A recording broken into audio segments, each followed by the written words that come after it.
Second date update. We've never done this before. A guy named Nick reached out to us for a second date update. Okay. The strange part is, he says he's never even went out on a date with this girl to begin with. So wait. It's Wrong a segment then, buddy. we would need a first date update then. Yeah. That's not what we do. Nick, I'm hoping you've at least talked to this woman and it's not your neighbor that you're looking at through your telescope right now. Nick? Is it? Step I away hear from heavy the breathing. telescope. I am here. I was just laughing. Okay. You sound like you're doing more than laughing. No, there's no telescopes involved, I promise you. Okay, is the woman real? Does she have a name? Does she exist? Yes, her name is Whitney, and she exists, and she's amazing. Whitney sounds like a made-up name. Yeah. Oh, you guys. But how do you know she's amazing if you've never gone out with her? We've never met in person, but we have met and communicated a lot online. Okay, there's a lot of people, I use that in air quotes, online that aren't real in real life. Right. No, I know she exists. Like, we have FaceTimed. We've had extensive communication online where we've actually seen each other. Good. So why aren't you going on a date with her? Well, because she lives in a different state. We didn't tell us that. Oh, Nick. yeah. That's very important information at the beginning. Maybe lead off with that. Yeah. Well, I mean, honestly, guys, I really felt like I was falling in love with this girl. Ooh, that's Okay, so cute. But no, whoa. You're falling I in haven't love seen with this girl? that. You haven't even seen her. on FaceTime Yeah, I've he seen has. her. I mean, I've seen her. We FaceTimed. I was so connected with this woman. Like, we have very similar, like, families. We both have sisters. We both have similar holiday things that we do. Like, Well, hold on. I hear that she has a sister. He has a sister. Sounds like they connected. That's love right there. I don't know. Okay, I don't you know know if what, the you're sisters right. have anything to do with There's a it, common but bound. You guys don't know. Get the marriage documents ready. You guys both have sisters. Good. I think that it's romantic and that it's refreshing that you were connected to a woman on a much bigger level than just a physical Yeah, one. 5G level. thank For real. I was planning on flying her out or flying out to see her. That was the next step, but things just haven't been the same for a bit. So things aren't really working out the way I had wanted. So that's why I contacted you guys. All right, so this would normally be the time where I would ask you about the date that you took her on, but you haven't done that. So, Yeah. Yeah, I feel like we have, because it started out that we would talk like a few times a day, just like little things here and there, check in. Yeah. And then it got to the point where we would be communicating for like hours every night. Wow. That's intense. Yeah, I know. And it was going so well. We would talk constantly. And it was great like that for about like 3 weeks, I would say. And then she started not responding as quickly. Yeah. And then she wasn't like, we weren't talking every night. there must be something that you have done during these conversations that has turned her off. No. Well, the last photo I sent her, I took a photo of my breakfast, and it was like 2 heart-shaped pancakes that I made, and then Aw. I kind of spelled out like "I love you" and bacon. And I know that's corny, but it's also like sweet, and that's how I feel. I mean, it seems like a lot to drop the L word and never seeing each other in person. I mean, I spelt it in bacon. Okay, you're spelling out the word love and bacon to this girl already? Yeah, that's what he's doing. He's testing the waters to see if what was her response to that. I mean, not much. Not much. Okay, that's not good. I know, and I haven't really heard from her in about the last 48 hours, which is rare because ever since we started communicating, we've never gone 48 hours without at least checking in. So how do you want us to help? Because she obviously doesn't listen to our show. I don't know. How can we get her? How can I get her to listen to me? How can we get her? Yeah, okay. That's quite a Listen. statement. Get her on the show is what I'm thinking. Okay. Or find out if you did something wrong or Yeah, if she is exactly. just scared. It sounds like he's just coming on a little too strong, but you were both feeling it, the chemistry at one point, so that's great. Well, also, I forgot to tell you this as well. She did mention she had this friend that was kind of hesitant about our relationship, and I don't know if that has something to do with it. Like her friend is like jealous or just doesn't trust me because of the whole online thing, or maybe she's found met somebody else. I don't know. My mind is just kind of racing about Okay. the whole thing, and I was hoping you could help me in somehow. Huh. All right. Well, just calm down about it a little bit. Maybe pop a Valium because you're getting a little bit excited talking about her. I am amped up because, I care a lot about this girl. And if there's any chance that you can help me out, communicate with her, I would just really appreciate it because, I just don't know what else to do, honestly. All right. I guess we'll do it. Yeah. I guess we'll do That's it. the whole point All right. of this, Thanks, Jeffrey. Jeff. Why do you hate love so much all of a sudden? What is your problem? This is But just different. This guy's never even been on a date with her. But you know what? This is a It's 21st not- century, Yes. Jeffrey, okay? It's a different way that people fall in love. Just the Catch fact- up, man. The fact that they call each other every day in this day and age, that's crazy. That's more than most people It do. is He's crazy. probably It getting more scares me. action than you are just via an internet screen, okay? All right. Well, we know what? Maybe we're going to prove me wrong. We're going to Yes. play a song. We'll come back and we'll give Whitney a call and see if we can get you a second date update. Okay, Nick? Yes. Thank you, guys. Well, just hold on. We haven't gotten you the date yet. We're just making a call. Okay, good. Thank you. Okay. That's the energy I want. Okay, we'll be back after this. Second date update. How do you know when you're really in love? Oh, Is it when you memorize that person's favorite coffee order? for sure. Ooh, that's pretty good. Good sign. Is it when you include them in your Facebook profile picture? Oh, hey, boo. Yo, that's official. Is it when you can confidently leave the door open while taking a number 2 in their apartment? So gross. No, that is love, I mean, that's just a long time in marriage. Yeah. I don't know if that's love. It's something. though. No. I think the real sign of true love is when you can spell out that person's name in breakfast sausage Oh, man. It's always about the meats. and then send a photo of that in a text message. Because that's what our listener Nick did for a girl named Whitney, even though they've never gone out on a real date or seen each other in person. They live in different states, but they've been chatting on the phone and over Skype for hours on end. But lately, she's become tough to reach. Yeah. Now, Nick, I'll admit, I was skeptical when we were talking before, but during the song break, I thought about it, chugged a ton of NyQuil, and I definitely feel different. That's it? Yeah, I love that. Thank you for the support. you're welcome. That's Yeah. not support. That's You guys, I believe you, Nick. I think that love can totally happen that way. Mm-hmm. Do you regret sending that picture? Because it does seem like that was the moment things shifted. Yeah, I think I would have, had I to do it again, it would have been a little different. But I mean, it's just bacon. It's not like you're actually dropping the L bomb. No, I think bacon is the highest form of romance, right above diamond rings. So you can't go anywhere but down from here. I agree. All right. oh man. Well, let's get your bacon lover on the phone, and we'll see if you can get you a second date update, okay? All right, I'm nervous. All right. I'm going to dial the phone number right now. Here we go.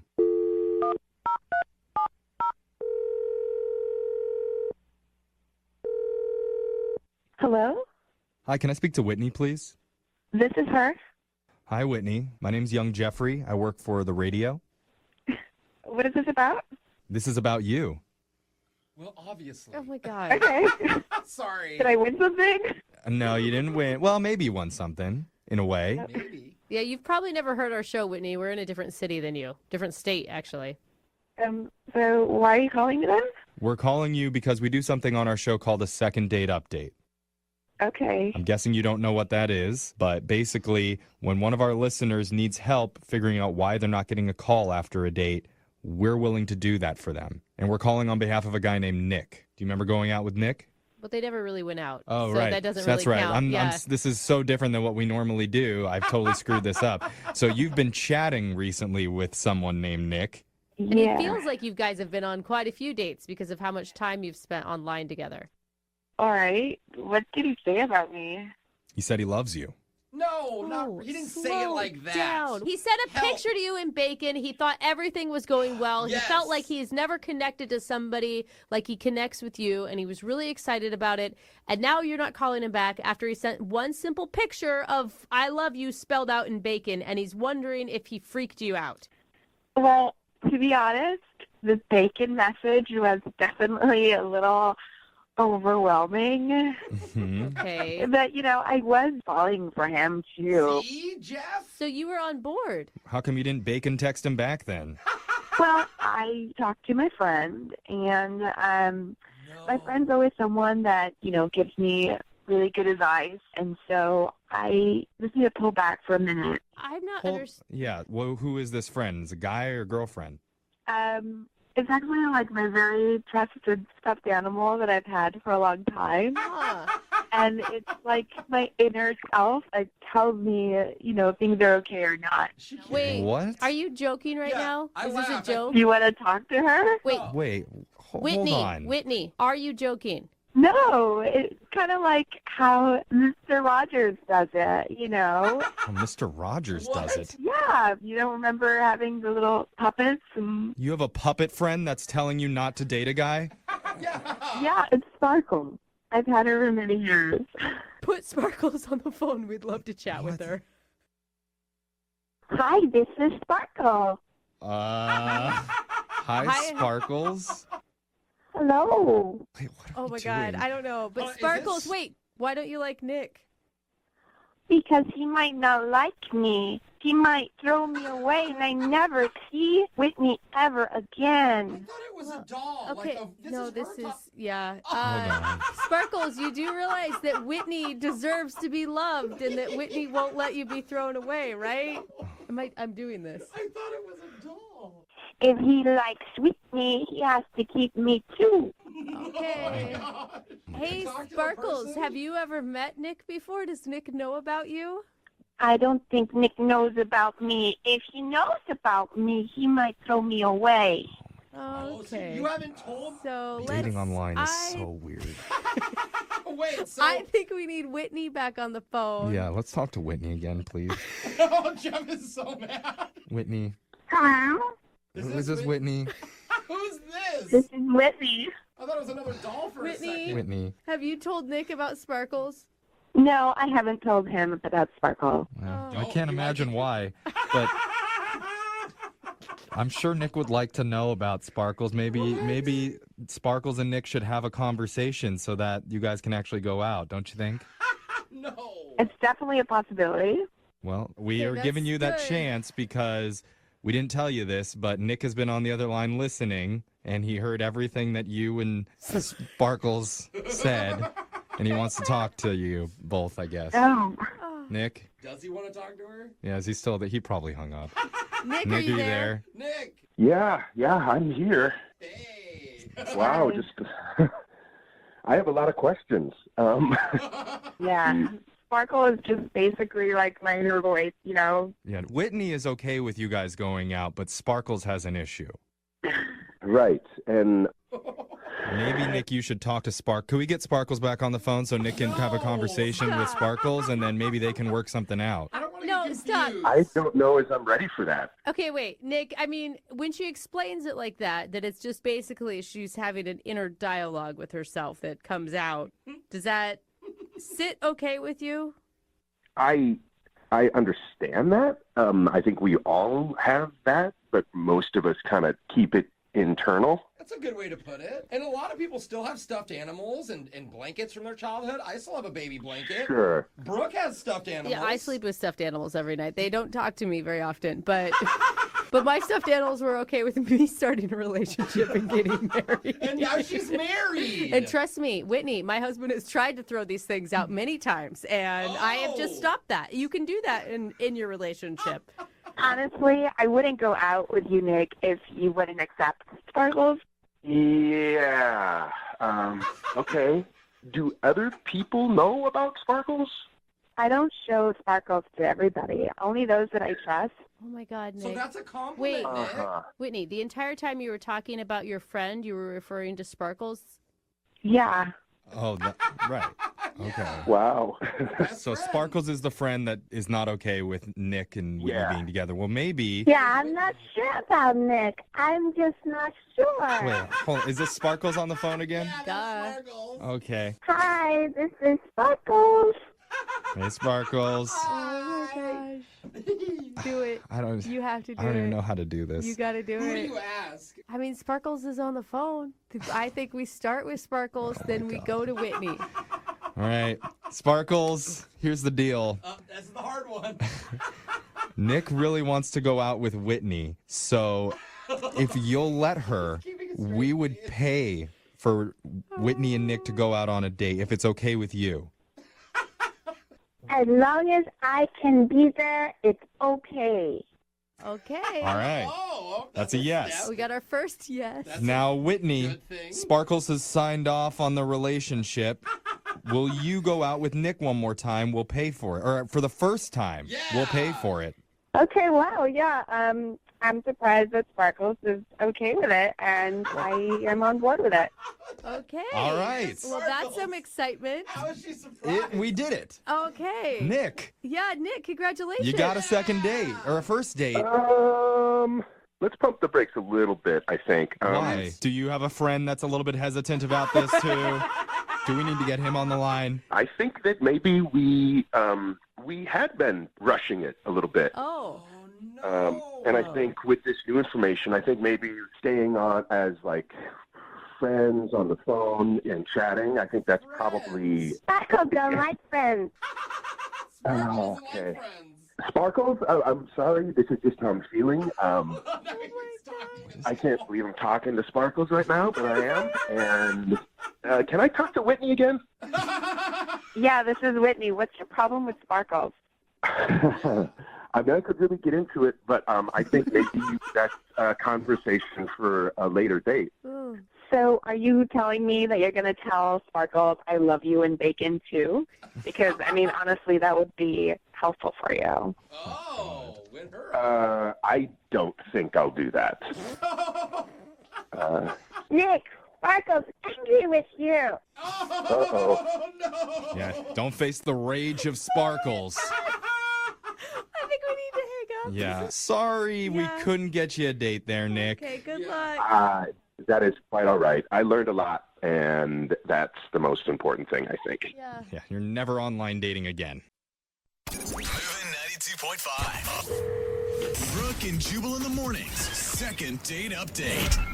For today's second date update, we got an email from a listener named Tanya, and her email said that she's desperate and needs our help. Oh, okay. Well, we are the perfect place for desperate people. Yeah, I didn't even read her email. I just saw an email from a female that said she was desperate, and I was like, okay, cool, we'll talk to her. Yeah. See what it's all about. Okay. Because I like desperate females. So what's up, Tanya? How you doing? Hey, guys. Yeah, you do sound desperate. Did you hear that high? Yeah. Whoa, Tanya, things are bad, aren't they? They are. I really screwed up, and I would love your help. Uh-oh. Okay. Okay, then Well, we're- before we get into the screw up, tell us a little bit about the person you want to call today. What's his name? Okay, well, his name is James, and he's just really funny and handsome and kind of the whole package, and I was so into him, and I'm so frustrated. He sounds really dreamy. How did you meet James? Backstory, I'm recently divorced, Okay. and I've been wanting to get back into the dating scene, so a coworker of mine said, like, hey, I have this friend who also got out of a relationship. Like, could I hook you up? Okay, so your friend hooked you up with James. Yeah. So I went for it. I thought, what the heck, why not? Like, it's one day, it might be terrible, but we decided to meet up for a drink, and I got there, and the first impression was that he was very handsome. And I was like, thanks, girlfriend. Yeah, right? Because that's always a hit or miss. You never know what people are going to set you up with. Right, because, like, your friends, like, they may think somebody's handsome or attractive, and you get there and you're like, no, you clearly have different Yeah. tastes. Different Yeah, taste. totally. Usually, anytime my friends have hooked me up with somebody, I've always gone back to them and like, what were you thinking? That person's Yes. so wrong for me in every way. Right? That's what I was afraid of, but in this circumstance, that wasn't the case. And Wow. we started talking, and he was actually really funny and, like, quick-witted, which is a huge turn-on for me. Oh, my God. So he wasn't just pretty? He was more No. than that? Exactly. He was pretty and funny. Oh. Okay. So was the date good then? You think the date was a success? It was great, and, I was, like, suddenly interested in him long-term, Oh, my gosh. It's your first date back from being divorced, girl. Okay, well, you might be proud of me then for what I did next. I decided to invite him back to my place. Now you're getting back to the single life. I'm so embarrassed. Oh, listen to her. So we got back to my place, and we, like, started making out within, like, 10 seconds. Nice. Ew, gross. There. Yuck. Oh, my Gross. gosh. Whatever. That is so hot. All right. So did you guys hook up then? All the way? All the way. All the way? It does sound like a junior high question. Yeah, Yeah. you like him like more than a friend? But I'm also Mhm. curious. Unfortunately, no. So this is where I am just kicking myself, okay? What? So we're like making out on the couch, and I hear keys jingling in the door. Oh, no. What? Uh-huh. Wait, do you have a roommate? I don't have a roommate. You're not fully divorced yet. You're just going through like the paperwork process, and your husband came home. Whoa, that was specific. So Well, I was joking. I mean, is that for real? it's pretty for real. What? Girl, what are you doing? You're living with a almost ex, and you're inviting a dude that's hot back to your place? That No, you no, live no, no, no, with no, him? no, no. Wait. You misunderstand because he doesn't live with me anymore, but he still has keys. And he said that he just like came to pick something up. Oh, no. What bad timing. Oh, man. What Really time terrible at timing. night is this? Because it sounds like he's just trying to ruin your spot, man. That's what it felt like. Basically, what happened is so James like jumps up and he's like, I'm sorry, and like immediately apologizes to my ex, and then like runs out the door. Wait, Oh, man. what did your Man. ex say to him? I mean, he was just kind of dumbfounded. He just kind of stood there like, I don't, sorry. And you were like, yep, moving on. What do you Yeah. think? Single looks good on me, doesn't it? Idiot. I mean, I'm not going to say that didn't feel a little good. Right, of course. And because he was hot, too. So it's not even like you were, like, hooking up with a downgrade. This was an upgrade, Right. it sounds like. Total upgrade. And have you tried to get a hold of James since? I mean, we obviously know why your date was screwed up. So he hasn't responded to any calls or text messages, and it's killing me because I just want to tell him, like, hey, like, I forgot that my ex had keys. I'm sorry. Like, we're getting divorced. It man. wasn't anything like that, you know? Yeah, but getting divorced and divorced are two different things. Like, maybe he just doesn't want to be involved in that. I wish that he would just at least talk to me. Mm-hmm. And like our mutual friend, I've talked to her and she won't give up any information. She's like, I don't want to be in the middle of it. Yeah, no, I don't think anybody wants to be in the middle of that. Even including us. We might not do the second date update, actually. I don't want to get in the middle of it. No. But I will say to your credit, it's not like your ex-husband came in like, oh, that's my wife and I'm going to live. Like, it sounds like it was pretty chill. Right. It was chill, except for James was like, oh my God, I'm so sorry. Like, you know, in my head, I'm like, he shouldn't be apologizing because he's my ex, you know? Like, It's not like my ex still has ownership or ever had ownership of me, you know? Like, and it's not like you live with your ex. Right. Except he does have keys to your house and shows up at all hours of the night, which that part's kind of could. right. All right, well, we'll play a song, come back, and then see if we can get him on the phone and get your second date update, okay? Okay, sounds good. All right, hang on. Moving 92.5. Brooke and Jubal in the mornings. Second date update. If you just tuned in to today's second date update, it's less like a second date update and more like a scene from the popular Spanish soap opera Casa de Tanya. Ooh. You know the episode I'm talking about where Tanya goes out on a date with a guy and then brings him back to her house. And in the middle of them making out on the couch, oh no, Dios mío, there's keys rattling at the door. And then the door opens and it's none other than Alejandro, Tanya's ex-husband. Muy malo. Oh, no. And then drama ensues. Tanya, it's pretty much an accurate depiction of what happened on your date. I wish it was. That sounds a lot more romantic than what actually happened. Yeah. Like Telemundo. I mean, let's be Yeah, I know. honest. And if it was a real soap opera, he would have been risen from the dead to come back to your house. Yep. And then she would have slapped both of them, and it would have been crazy. Maybe that happened. We don't know yet. We haven't talked to James. All right, Tanya, we're about to call James and see if the fact that your ex-husband came over to your house while you guys were making out ruined everything for you. Are you ready? I just want to do over, you know, guys? Like, I just want to do it again. All right, cool. Well, I'm going to dial James' phone number right now and see if we can get him on the phone and find out if we can get you another date, okay? Okay. All right, here we go.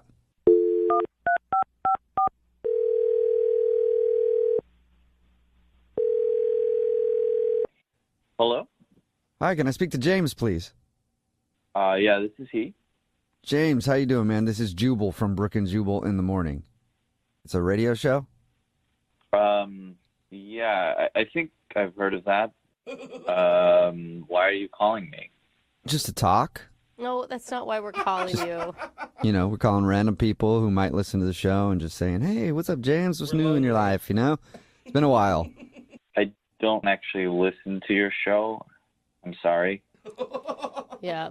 Oh, okay. Cool. Well, then in that case, I'll just tell you that we do a segment on our show called the Second Date Update. So we got an email about you from one of our listeners, and her name is Tanya. No, I don't want to. Yeah, no, it is Tanya. I No, checked. thank you. No, thanks. Wait, no thank you as in you don't want to talk about Tanya, or you don't care to know what she emailed us? Really, any of it. I don't want to be any part of that drama whatsoever. Okay. That girl's evil. And I don't want. No. No, thank you. I'm good. Evil. All right, hold on, though. James, don't go anywhere. Listen, hear me out for a second, all right? Because Tanya did email us, and she told us what happened on your date, and the fact that her ex-husband came over to her house while you guys were, like, hanging out on the couch or whatever. And she feels bad about that. I don't think that makes her evil. And it sounds like she maybe wasn't like totally honest with you because she's actually still in the middle of the divorce, not totally divorced yet, but they're separated. Like they're not a thing. That's exactly what I'm talking about. I do not want to be part of any of this drama. So No. thank you for calling. I'm gonna James, go. well, hold up, James. I don't think there's as much drama as you think, though. Yeah. Yeah, because it sounds like, I mean, from her description, I mean, yeah, that's super awkward that her ex-husband would walk in when you guys were hanging out on the couch, but it doesn't sound like there was like a big beef or something.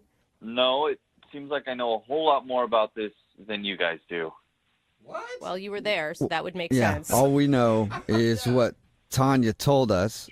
And what she told us is that her ex came over and then you left thinking that maybe there was more going on. Yeah, there is a whole lot more going on. What else Okay, is well, going can on? you tell us? I mean- Just real quick? No, I told you I'm gonna go, so I really No, don't want to come on, talk about James. any of this stuff, man. It's really quick. Can you man. just, for a second, we'll get you off the phone quick, I promise. Tell us one thing, like what else is there to the story? If you really want to know, Yes, just like I said, quickly. after the date, I was completely pissed off by the whole situation. So I go to our friend and I'm like, why would you even put me in that situation? Like, why would you do that to me? And she wouldn't tell me, and she was like being coy or whatever. And eventually she came out with it that Tanya's still in love with her ex and that she'd planned the whole thing just so that like he would show up and see us together and set me up. And What? I was a pawn in this whole game for her to make her ex-husband jealous. Oh. Wait, so she like set up the timing of her ex coming back into the house just so her ex could see. Yeah, apparently she told her ex what time we'd be there so that the timing would work out so that he would walk in on us. Whoa, are And you you have a problem with that? sure? Yeah. That's a problem for you, James? Yeah, I've got a big problem with that because I don't like to be used in that way Yeah. or, put on the spot like I'm being put on the spot right now. So, Oh so- my God! But that doesn't make sense. If that's what she was doing, why would she contact us to get you and her to go out on a second date? because she's evil. Like I said, she's crazy and she's evil, and that's all this whole thing is about. So Yeah, but it takes a lot of effort to email a radio show and then talk to us and then call you and do all that. If she didn't actually like you and she was just trying to set up her ex, do you think she would do all that? It's actually not that much effort to email someone. So she just That's a very good point. Yeah, good point. But I Well, don't get it. Why James- would her friend call her out like that? I don't know. I really I'm really over all of this, and so the whole situation. Oh, There's man. literally nothing you can say to make me feel better about this. So I should really. Well, James, hold on. I know you're trying to go, but what if I tell you Tanya's on the other line and wants to talk to you? Would that make you feel better? No, is she? Yes, James, I'm here. Please don't go. Just will you just hear me out, No, please? no, I'm good. Look, Thank you. I'm so embarrassed, and I just want to say how sorry I am that this happened. And look, I didn't mean for it to happen the way that it did. And Wait, or did you? That's the whole question. Did you mean Yeah. for it to happen that way? well, sort of. What? But Exactly. no. Oh my Okay, gosh. wait. Let me explain. Exactly. Let me explain. I wasn't over my ex yet at the time, and I did set it up, but I didn't realize that I would fall for you. Exactly. See, this is what I'm talking about. No, You're listen, evil. I wasn't over my ex yet, and I wanted to do this, but then I met you, and you're charming and funny and clever, It and you doesn't made me matter. laugh. It doesn't matter at this point. Like it's all done. It was a horrible thing to do, and you put me on the spot, and it was the worst thing to weasel out of there, with whoever this guy is, and No. I agree with you. I totally agree with you. It was a terrible thing to do, but you have to admit, you've been in a serious relationship too. Sometimes we do things that we shouldn't, and it's Not really like screwed up, this. but It doesn't happen like this. I mean, no. you don't understand. Like, you made me realize that I'm not in love with my husband anymore. Like, I thought that I wanted him back, but the truth is I just wanted a great guy like you. Oh, awesome. That's a really great way to use someone. Thank you. Glad I can help wasn't you feel better using it. about yourself. James, you have no idea. Like, I felt guilty making out with you knowing that my husband was going to come home every second. I didn't expect to feel that way. Oh, I felt guilty about it. Oh my God. Then maybe you could have warned the man that it was going to happen. Yeah, then you should have said something and just been normal about it like everyone else instead of whatever this whole charade was. Well, I almost texted my ex-husband not to come, but we were making out, and that would have been even more awkward. Like, why I'm texting my husband while we're making out. Oh, yeah, that would have been way less awkward than having him walk in on us while I'm making out with his ex-wife. I'm sorry, I didn't mean for it to happen that way, but it just did. And I totally get how upset you are, but I also totally believe in second chances, and I think that you should give me a second chance. But Tanya, I mean, like, yeah, everybody wants their ex to be jealous. Like, I get that. I think that there's not a person alive that could not understand that feeling. But we do that by posting cute pictures of ourselves on social media, not by inviting them over to our house when you're making out with another man. Exactly. But what if my ex isn't on social media? Dude, Well, then you got to invite him over. I think that's the only way to do it. that is so manipulative on so many levels. Like, I was just hoping that he would come in and see me with this other guy and realize that he was jealous and that he still wanted me. But what actually happened is that he came in and I realized that I didn't care about him anymore. I mean, I care about him. I know that we're not right for each other.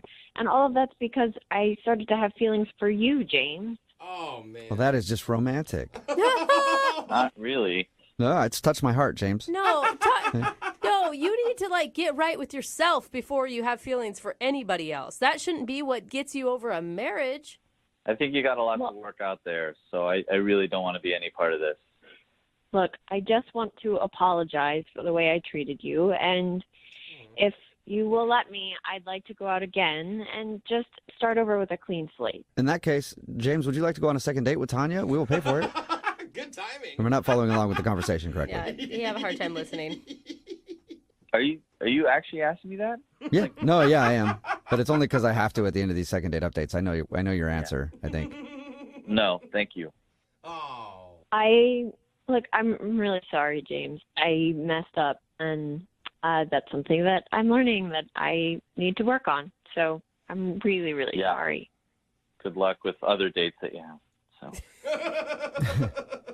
Thanks, I think. Yeah. Yeah, and who knows, maybe Ben, the guy who's on the phone for a second date update right now, thinks his date was ruined because he ironed his clothes. What? I don't know exactly how that could ruin a date, but we'll find out. Ben, how are you? Hopefully you're wearing some wrinkled clothing right now, so this goes well.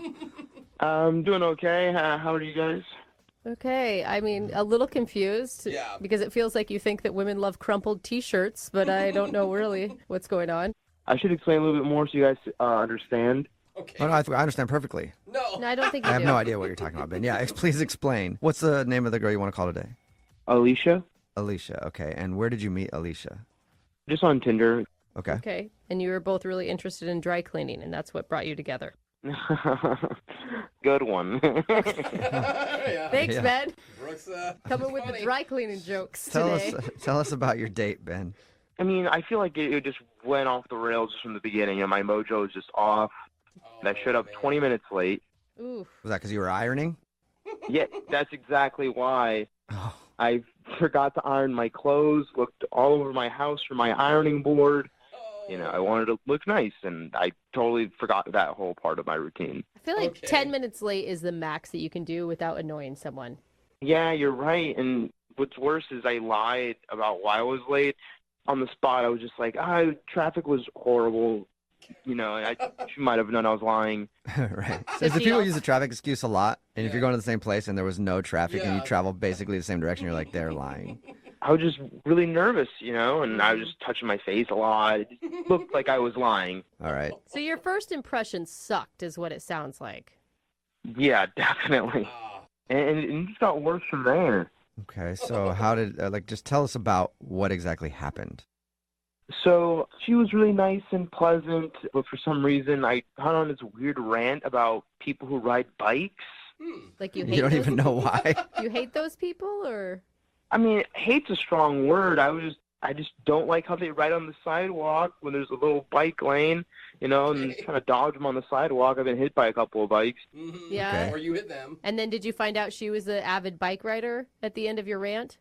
No, she just kept nodding the whole time. She didn't really add a lot to the bike conversation. She didn't. Okay, that was just you pretty much spilling about your hatred toward bicyclists and bikes. Yeah, basically. Okay, that's a good impression to leave on a person. But that's like the worst feeling because you're nervous and you're trying to get the conversation going. I think we've all been there, and like you just start snowballing and suddenly you hear yourself speaking and you can't even stop yourself from doing it. Yeah, that's exactly what happened to me. Okay. On top of that, I asked her a question that I already asked her. It was like, where'd you go to school? And she just said, you already asked me that. And I felt like, she thinks I'm not paying attention to her now. Yeah. That's bad. Yeah, and then right after that, as I'm apologizing, I accidentally elbow a waiter walking by, gets drinks spilled on both of us, but mostly on me. Oh, Well, at least it wasn't spilled mostly on her. That's the, I guess, bright side. Oh, all of it is just makes me like uncomfortable. Yeah. It's This painful right whole now. thing is a disastrous date, Ben. Yeah, but I don't think it mattered that I got the most of it because she said, hey, I live close by. Let me go to my place real quick, change and come back. And waited a good 20, 25 minutes for her to come back. She never did. She just ditched. That's so Yeah. cruel. Like your date was bad, but you weren't rude to her or anything. Yeah, that's what I thought, but I was just being a big dummy the whole time, so I kind of get it. Yeah, if she All right. has no chemistry, I can see why you don't. You don't So- just leave in the middle of a date, okay? does she You owe end him? it and you don't ever call him back. That's one thing. But like that's rude. Did you try to reach out to her after? Yeah, I called to check in on her right after that same night and the next day, and she never picked up. She probably thinks I'm a loser. Okay. bro. So, but you do want another date with her. Yeah, I'd love to see her again. She was pretty cool. Was she though? Because she sounds like a big jerk to me. I mean, I feel like you're letting yourself be walked on here. Well, everything that went wrong with the date was my fault, so I feel like if I got a do-over, it could probably work out. Okay. Okay. Well, we'll try to get you a do-over. We'll play a song and then come back and call her and get your second date update, okay? All right, thanks, man. Okay, hang on. Moving 92.5. Brooke and Jubal in the mornings. Second date update. When you think of disasters, you might think of an earthquake or a hurricane or a typhoon.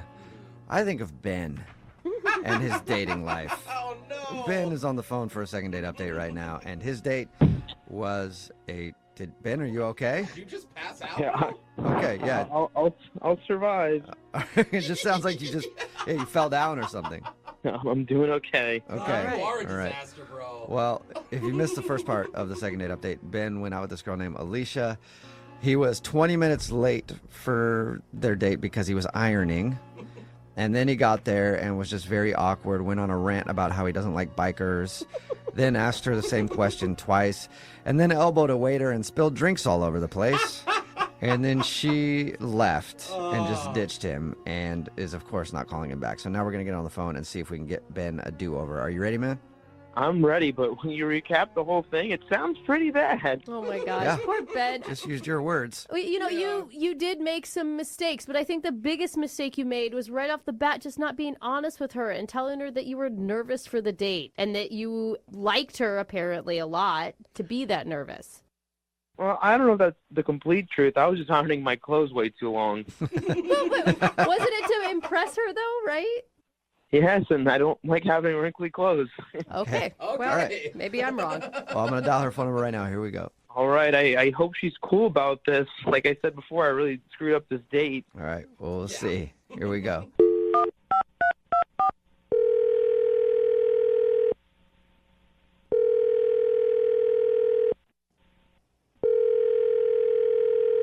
Hello? All right. Is this Alicia?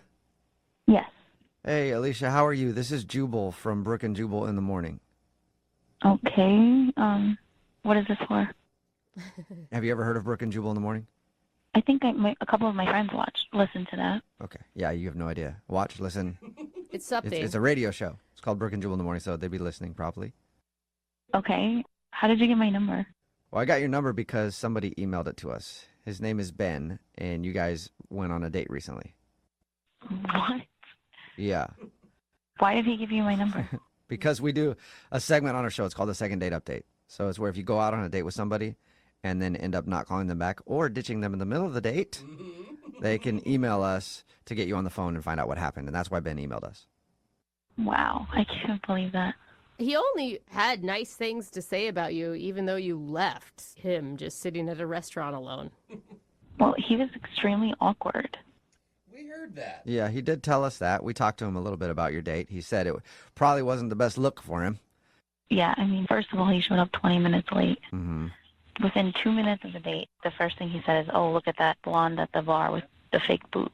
Wait, what? Oh, wait. What? I did not did- expect you okay. to say that. Not at all. Yeah. So right away, I was completely turned off. And I was like, wow, this guy is really awkward and arrogant and rude.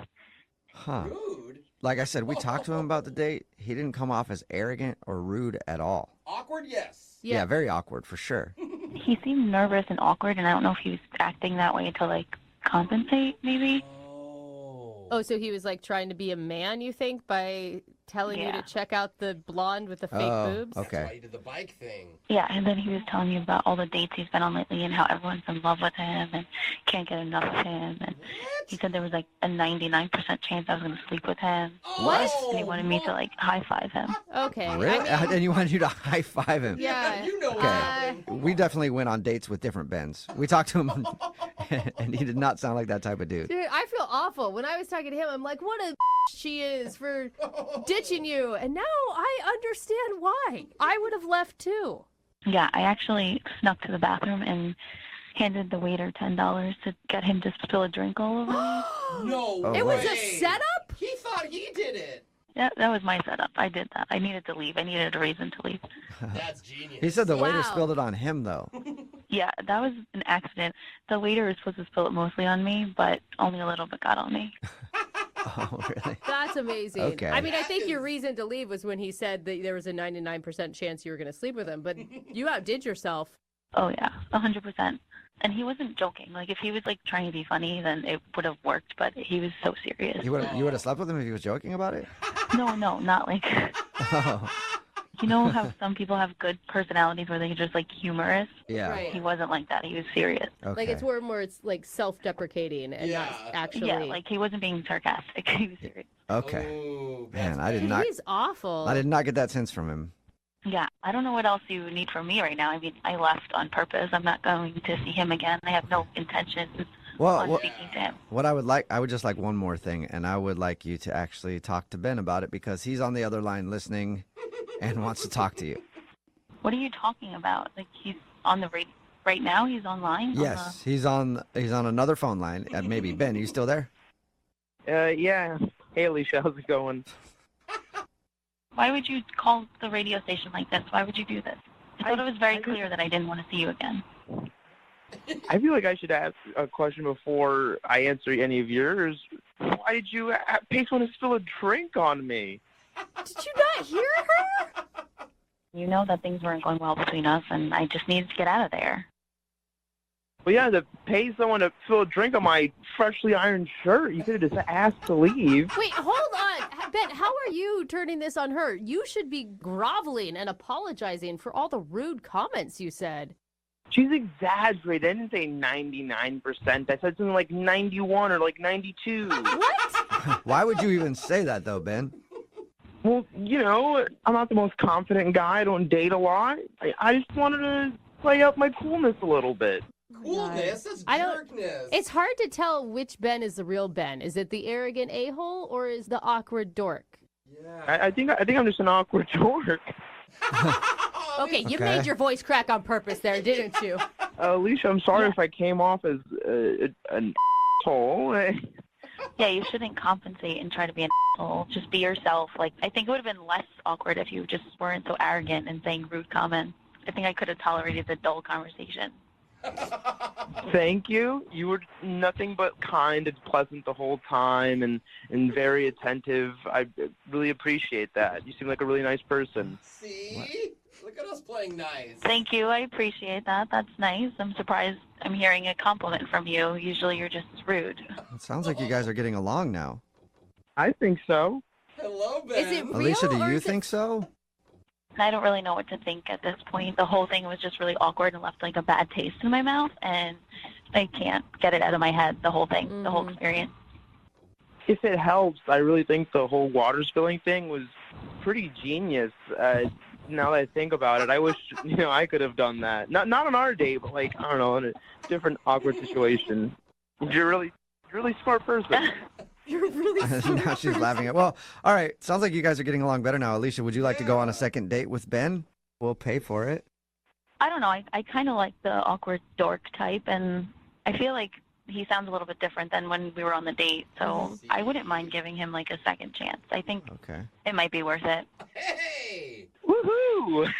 That's awesome. Thanks. Just to let you know, there's a 0% chance you're going to be sleeping with me, or this is going to be a great date. All right. It's gone from 91 or 92% to 0% now, Alicia. Oh my God! Just stay away from the percentages, Yeah. Ben. No more percentages. Congratulations. I mean, that's the humor I'm talking about. There we go. Yeah, congratulations, Ben. You got your second date, and Alicia, good luck on the next one, okay? Thank you. You guys are the best. I can't believe it. My first date was a disaster. Now I'm getting a second one. This is the best day of my life. Wow. Moving 92.5. Brooke and Jubal's second date update. In today's second date update, we're going to solve a mystery. Ooh. The curious case of the date that wasn't really a date. What? Or was it a date? What? Nobody knows, including Darren, who's on the phone for a second date update right now. Uh-oh. Darren, your email says that you're really confused on if you were on a date or not. Yes. Hi, guys. Thanks for having me. No problem. Thanks for your email. So tell us about the situation. What's the girl's name that you want to call, by the way? Renee. Renee, okay. And tell us a little bit about Renee. Well, we were friends for a few months. We met, and I really liked her. She's really cute, but I didn't necessarily feel like there was any chance that she'd want to go out. Okay. But we did have some mutual friends in a play, Okay. and so we were just hanging out, and I was like, hey, there's only one night left to see this thing. Why don't we just go ahead and go together? She's like, great. So at this point, I'm like, it's not a date. We're just friends. Okay, so you thought you were just two friends hanging out. Yeah, that's exactly what I thought. So how did everything go at the play? So everything goes fine. We had a great conversation. We enjoyed the show, whatever. So I take her back home, and when we get back to her apartment, instead of just saying goodnight, she invites me in. Okay. Whoa. That's a good sign, right? Yeah, that's like the biggest sign. Anytime a friend of mine has invited me into their apartment, stuff always happens. Yeah. I mean, no, but yeah. So I still wasn't thinking that it was romantic at all. Okay. Yeah. I just thought, okay, yeah, she just wants to hang out some more. Great. And she said something about cooking me dinner. Okay. All right. Really? I mean, that starts to sound like a date to A me. little friendlier. Yeah, but at this point, I wasn't trying to put anything on it. I didn't want to make it weird. I was like, okay, dinner, great. Okay. Okay, so hold on. Just to clarify, were you actually interested in her before this night? I mean, yeah, I thought she was really cute. Okay. So when she made you dinner, you were probably like, sweet. Yeah, I was. I thought, worst case scenario, I get free dinner. Right? All right. It's a win-win. Yeah. All right. Yeah. So we go up, she cooks me dinner, we eat, and then she goes, do you want to watch a movie? Wow. All right. Dude. Yeah, this all sounds like more than a friend experience. That sounds like a date to me. Yeah, that's exactly what I started thinking at this point. Okay. When I started putting it all together, okay, she said yes to go into the play. She invited me into her house. She cooked me dinner, and now she wants to watch a movie. Yeah. Yeah. That's a great date. Okay. So then she puts on a movie. I don't even remember what movie it was at this point. I'm Right. not thinking about. It was a movie. I'd never heard of it. I don't care. I'm not even thinking about the movie. It doesn't matter. Yeah, you're not even watching. You're just in your head like, oh my God, I'm on a date with her. I'm on a date. Yeah, I would have watched an hour of a freeze frame of a pencil at this point. I didn't care. All right. That's cool. That's exciting. Then you had to feel happy about that. Yeah. So then she says, let me go change. Okay. What? So I'm sitting on the couch. She goes into her bedroom, and then she comes out in basically pajamas, but kind of like, you know how sometimes women like to sleep in boxer shorts and a T-shirt? Yeah. Yeah. That's what she's wearing. So she goes to change and then comes back in something skimpy. Yes. All right. Almost skimpy, That's pretty right? intimate, though, to be in her sleeping clothes. Yes. That's at this point, I'm like, oh my God, yes, this is a date. Sweet. So you said in your email that you're not sure, though. Why? I mean, this is definitely a date. Okay, so she sits down on the couch next to me, like real close next to me, and she puts a blanket over both of us. Okay. And so halfway through this movie that I'm not even paying attention to, I think, well, if I don't do something, I'm going to lose the opportunity. Right. Dude. So did you make a move? So I do the thing where I kind of put my hand on the opposite side of her face, the side opposite for me, Wait, and I what? kind of draw You her do the in. thing. Wait. Okay. You started that, and I was like, so you do your trick and you just grab her face? Is that what you do? No. You know, like you kind of put your hand like gently on her chin or something, Okay. and just kind of guide her face toward yours. I wasn't like you know. Yeah. All right. So trying to get a kiss. Yeah. And she turns her face towards mine, just sort of guided by my hand. And then all of a sudden, she starts making this noise and turning away from me. And she's just going, mm-mm, mm-mm, mm-mm, mm-mm. Oh, no. Like that? Whoa. And Okay. so I take my hand off of her chin, and then we just watch the rest of this stupid movie. And now I'm going, she didn't want to kiss me.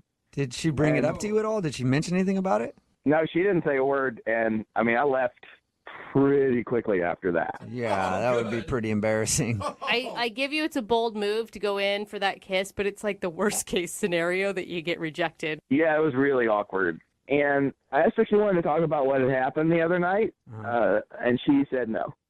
Just like no other explanation. Yeah, she just said no, nothing else. Wow.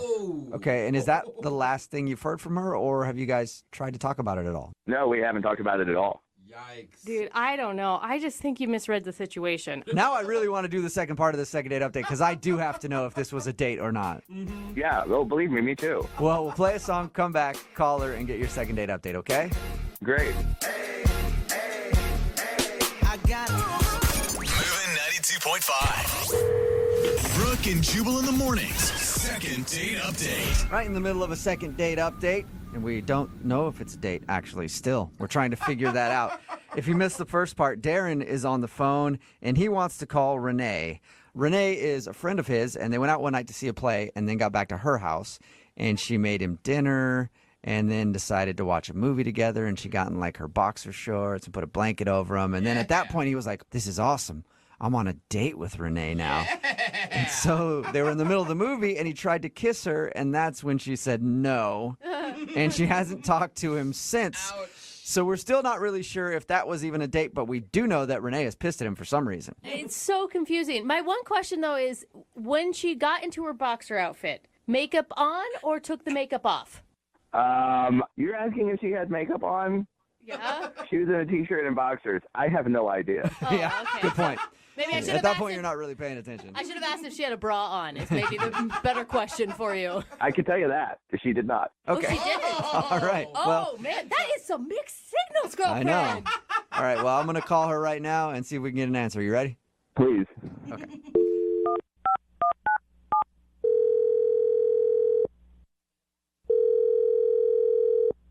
Hello? Hi, can I speak to Renee, please? This is her. Hey, what's up, Renee? How are you? This is Jubal from Brooke and Jubal in the Morning. What? This is Jubal from Brooke and Jubal in the Morning. The radio? Well, I'm a person. But I yes. love you guys. I listen to you guys all the time. Really? awesome, Oh, okay. Renee. Well, yeah, Thank this is you. the radio show. It is Brooke and Jubal in the Morning. Oh my gosh. Well, if you listen to us all the time, then you probably heard a second date update before, right? Wait, what? Yeah. Congratulations. Wait, you guys are calling me about a date that I went on? Yeah. Yeah. I haven't been on any dates with anyone. Oh, all right. Well, that kind of right. answers a question for us then, because Darren, who I guess is your buddy, thought that maybe you were on a date the other day. Oh my gosh. Oh my gosh. I'm so embarrassed. Well, he emailed us because he said that when you guys went out, he thought it turned into a date. Oh, And then he told us about how he tried to kiss you and you turned him down, and then he left and you haven't talked to him since. Yeah, it's just kind of awkward. Okay. So you never really liked Darren in that way, is what you're saying? I mean, he's cute. I've always thought Darren was cute, but what did he tell you guys? Well, he said that you guys went out to see a play and then went back to your place, and then that's when he started feeling like you guys were on a date because you made him dinner and then gotten like your sleeping stuff and then put a blanket over you guys and watch a movie. It all sounded very date-ish to me. I mean, yeah, all that happened, but at first it was just friends hanging out. Oh, so wait. You mean at first, like, you had intentions, at some point your intentions switched from friends to something else? Yeah, I guess so. Okay, really? so you guys were both on the same page at some point. We were having fun, and I was just kind of going with things. At some point, I thought this could be a date. Okay. Oh, okay. So why aren't you calling him back then? Oh my gosh, things got so awkward at the end of the night. Okay. Wait, during the kiss? Like, you didn't want to kiss him? That's when it got awkward?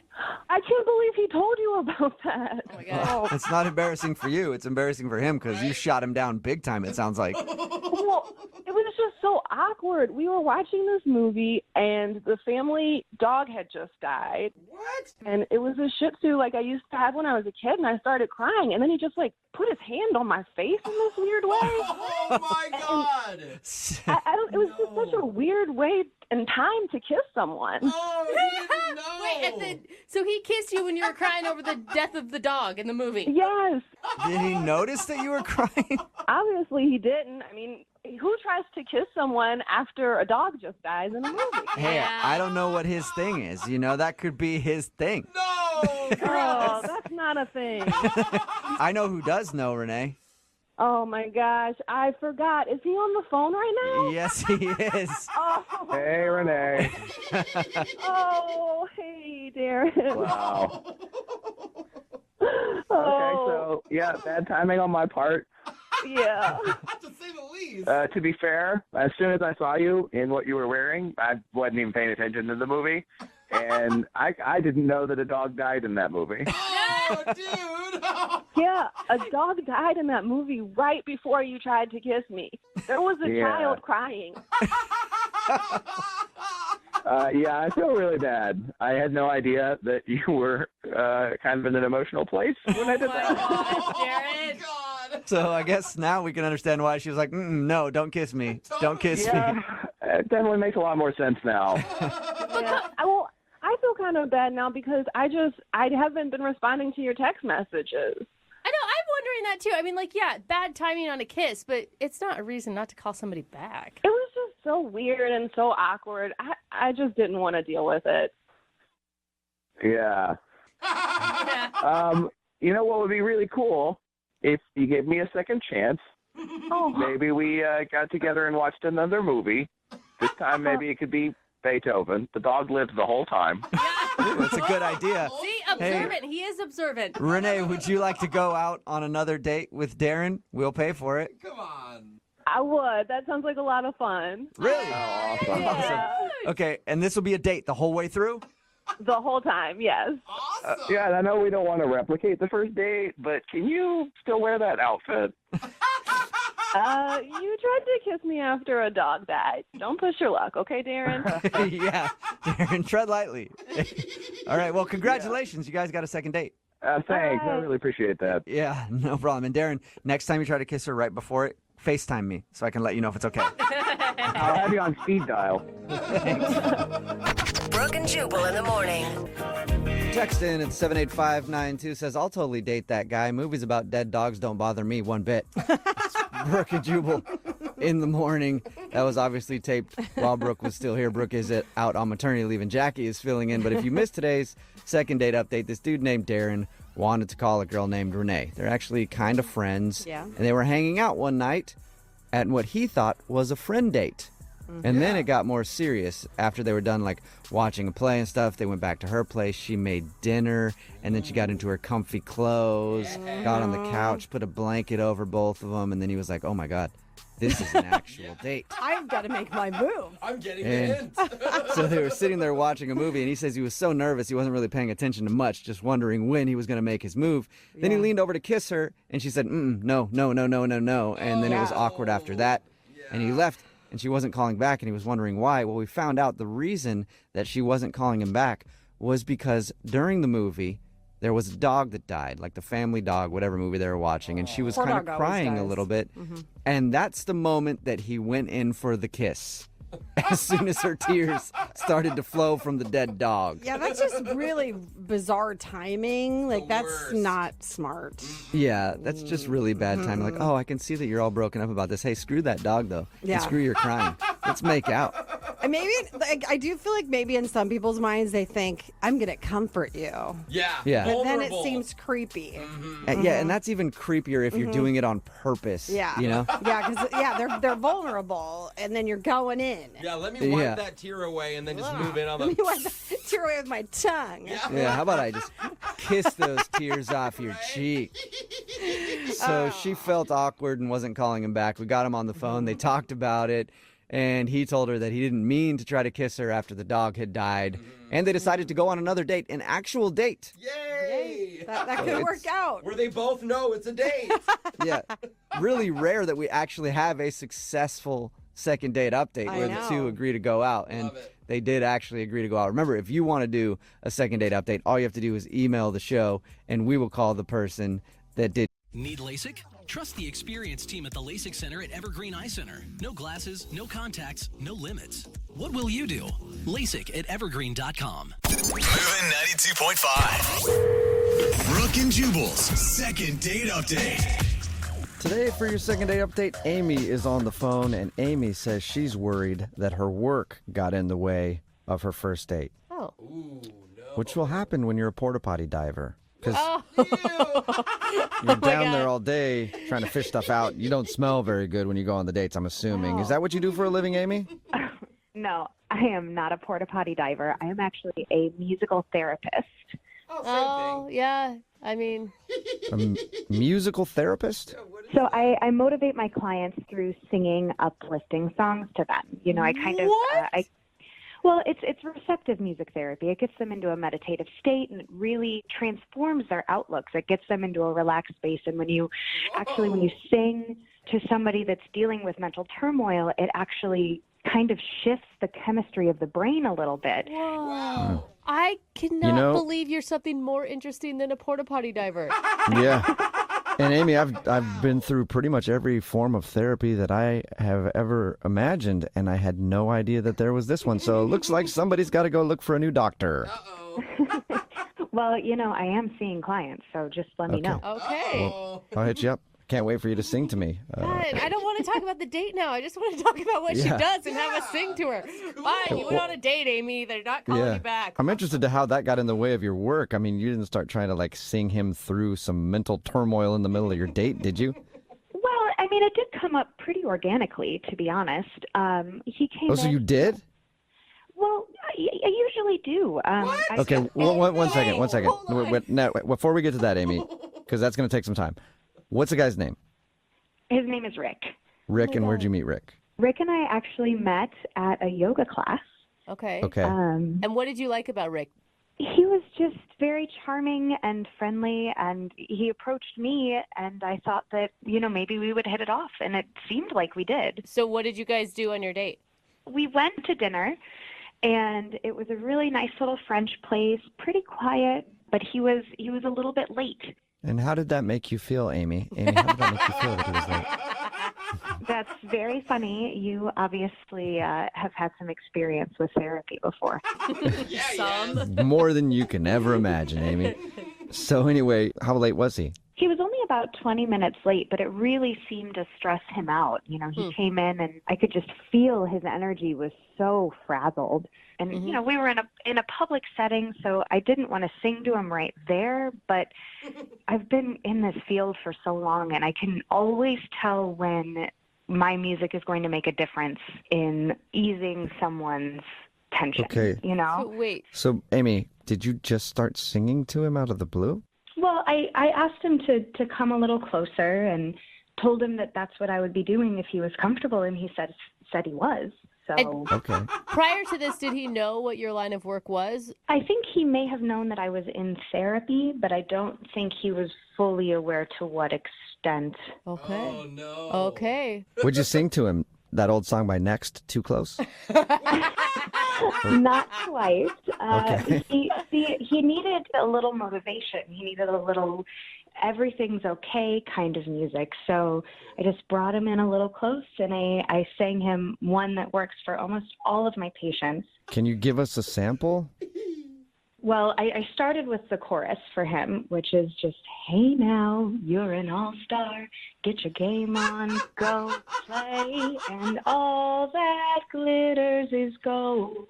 Dude, Amy. Are you joking, Amy, you know what? I was skeptical as soon as you started singing. So relaxed right now. Come on. Amy, This is totally it. This is the reason he's not calling back. But he seemed really, really relaxed by it. You know, he laughed a little at first. Most people do, but he then kind of sank into himself and opened up, and we really had a lovely time after that. About an hour's worth of conversation, and it just didn't stop. Wow. Okay, well, what happened at the end of the date? We hugged goodbye, and I sang him a little goodbye tune as he left, and that was it. Boys to Men never say goodbye. Oh, no. Oh, it's so hard to say goodbye. I stay away from Boys to Men. Okay, what's the goodbye tune that you sang? I do it with all of my clients, and some of my friends, and I even do it with one another, but I always sing Ain't No Mountain High Enough. Interesting. Oh. Okay. So it's very much a you can do it song. There's nothing that's going to get in the way of you pursuing the world to the best of your ability. Wow. Yeah. Okay. Ain't no mountain high enough. No valley low enough. This is so strange to me. So, Amy, even if, he was into the songs, don't you think it's kind of strange to treat your date as if he were your client? Well, I wasn't really planning on it, but then he just came in with so much stress. It was like the world was on his shoulders, and I knew that if I took that moment with him, that maybe I could just help him move forward, and it called to me in that moment. Well, your email said that you think your job got in the way. You must, I don't want to tell you how to feel, Amy, but you must think that the singing had something to do with it. Well, I do. It gets called into question on occasion, and I wasn't really questioning my choice that evening, but now I'm kind of second guessing if that behavior maybe wasn't the right move with him, which is unfortunate. I really enjoyed myself. Okay, well, we'll play a song, come back, unless you want to sing the song. I think I get enough in my day-to-day. Thank you. Okay, cool. Then we'll play a song, come back, and call him and get your second date update, all right? Great, thank you. Okay, hang on. Moving 92.5. Brooke and Jubal in the mornings. Second date update. Hey, Amy? Yep. Before we get into the second date update, you're a musical therapist. You help people deal with their problems through music. And I can sense that you're a little nervous right now, and so I thought maybe I'd help you out and let you know that you gotta have faith. You gotta have faith. Faith. And see, I feel more at ease now. Don't you? You're joking now, right, Amy? I can't tell when you're joking and when you're not. With that one a little bit, yeah. Okay. Amy, I wanna touch your body. Whoa, Jubal. Too far, man. The lyrics of the song. No. Okay, we're about to call him, and if for some reason you missed the first part of the second date update, like I said, Amy is a musical therapist. She went out with a dude named Rick. He was late for the date and was stressed out, so Amy tried to help him by using her craft and singing him a song.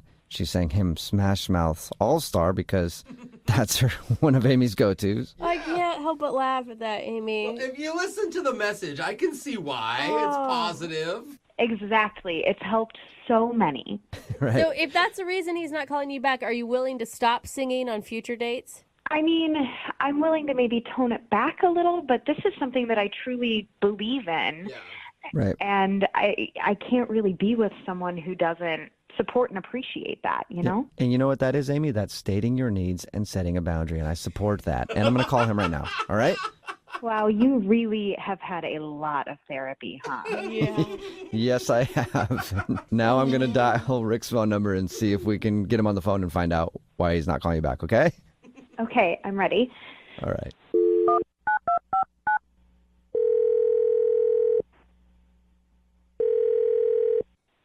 Hello. Hi, may I speak to Rick? This is Rick. Hey, Rick, how are you? This is Jubal from Brooke and Jubal in the morning. Oh, Hi. Hi. Are you familiar with the show? I've heard the show once. Awesome. A couple times. Once. Yeah. Cool. Okay. Wait, so are you part of the show, or I don't understand what's going on? Yes. Yes, I am. I'm the Jubal part in the Brooke and Jubal in the morning. I'm speaking to Jubal? Yes. Actually, you're speaking to the whole show. Yeah, we're right here now. too. Hey, Rick. What's up? Okay, this is strange. Rick, the reason I'm calling you is we do a segment on our show called the Second Date Update. So we recently got an email about you from a woman named Amy. Oh. You remember Okay. Amy? Yeah, she emailed you? Yes, she did. She told us that you're an all-star and that you should get your game on and you should go play, man. Okay. Oh my God. So she told you what happened. Yes. Yes. It is She told us about your date and she told us how she's a musical therapist and she told us about how she thinks singing to you on a first date might have scared you off. Okay. Scared me off. Not necessarily. Yes, she's a musical therapist. Wait, hold on. You weren't freaked out when she started singing Smash Mouth to you? I mean, I was just taking it in, just like someone like singing to you is kind of weird, but okay. But here's the thing: the next day and like the week after that, I had those songs stuck in my head. Oh yeah. I mean, just even talking to her and going through that song, I can't stop singing it in my head. Yeah, it's kind of stuck in my head too. I mean, the songs that she was singing to me were so catchy. I've heard to refer to as earworms. They just wouldn't leave my head. Oh, really? And that's why I didn't really call her back. I do I need more of that in my life? You should be happy she didn't sing Who Let the Dogs Out. That would have definitely got stuck in your head. Wait, no, it's not the actual singing. It's that the songs were too catchy that she sung to you. Yeah, I mean, I couldn't imagine dating someone that would sing these songs to me. They'd be stuck in my head all the time. Wow. That is an interesting hurdle to jump. I mean, I guess. Rick, I wish I had a song to sing you about this, but I can't think of one. But Amy is on the other line listening and wants to talk to you. So she's been listening? Yes, she has. Oh, I could have sang Mr. Telephone Man. Oh, that would have been good. Anyway, Hello? sorry. I'm stuck on that, and I need to concentrate on the fact that Amy's on the other end. Amy, you still there? Hello. Yeah, I'm still here. Hey. Are you? Hi. Hi, Rick. Listen, I hear what you're saying about the songs being stuck in your head, but I just want you to know that they're supposed to travel with you throughout your days so that as you go about your everyday life, just in the back of your mind, it's going to make your day a little bit better. And if you can just incorporate that into your life instead of trying to push it away, then it'll have infinite benefits. Whoa. Yeah, but the songs that you sang to me kind of suck. Hey, I mean, he's got a point. Having your life overtaken by Smash Mouth is not... Well, then, do you know what you need to do, Rick? You just gotta shake it off. Shake it off, because players gonna play. And haters gonna hate. What's going on? What are you doing right now? I am telling you that I am a musical therapist, Rick. I'm telling you to use these songs to help you through whatever issue it is that you're going through, whether it's with me or with your work. And you know what? If you finally put those walls down and embrace it, you will be walking on sunshine.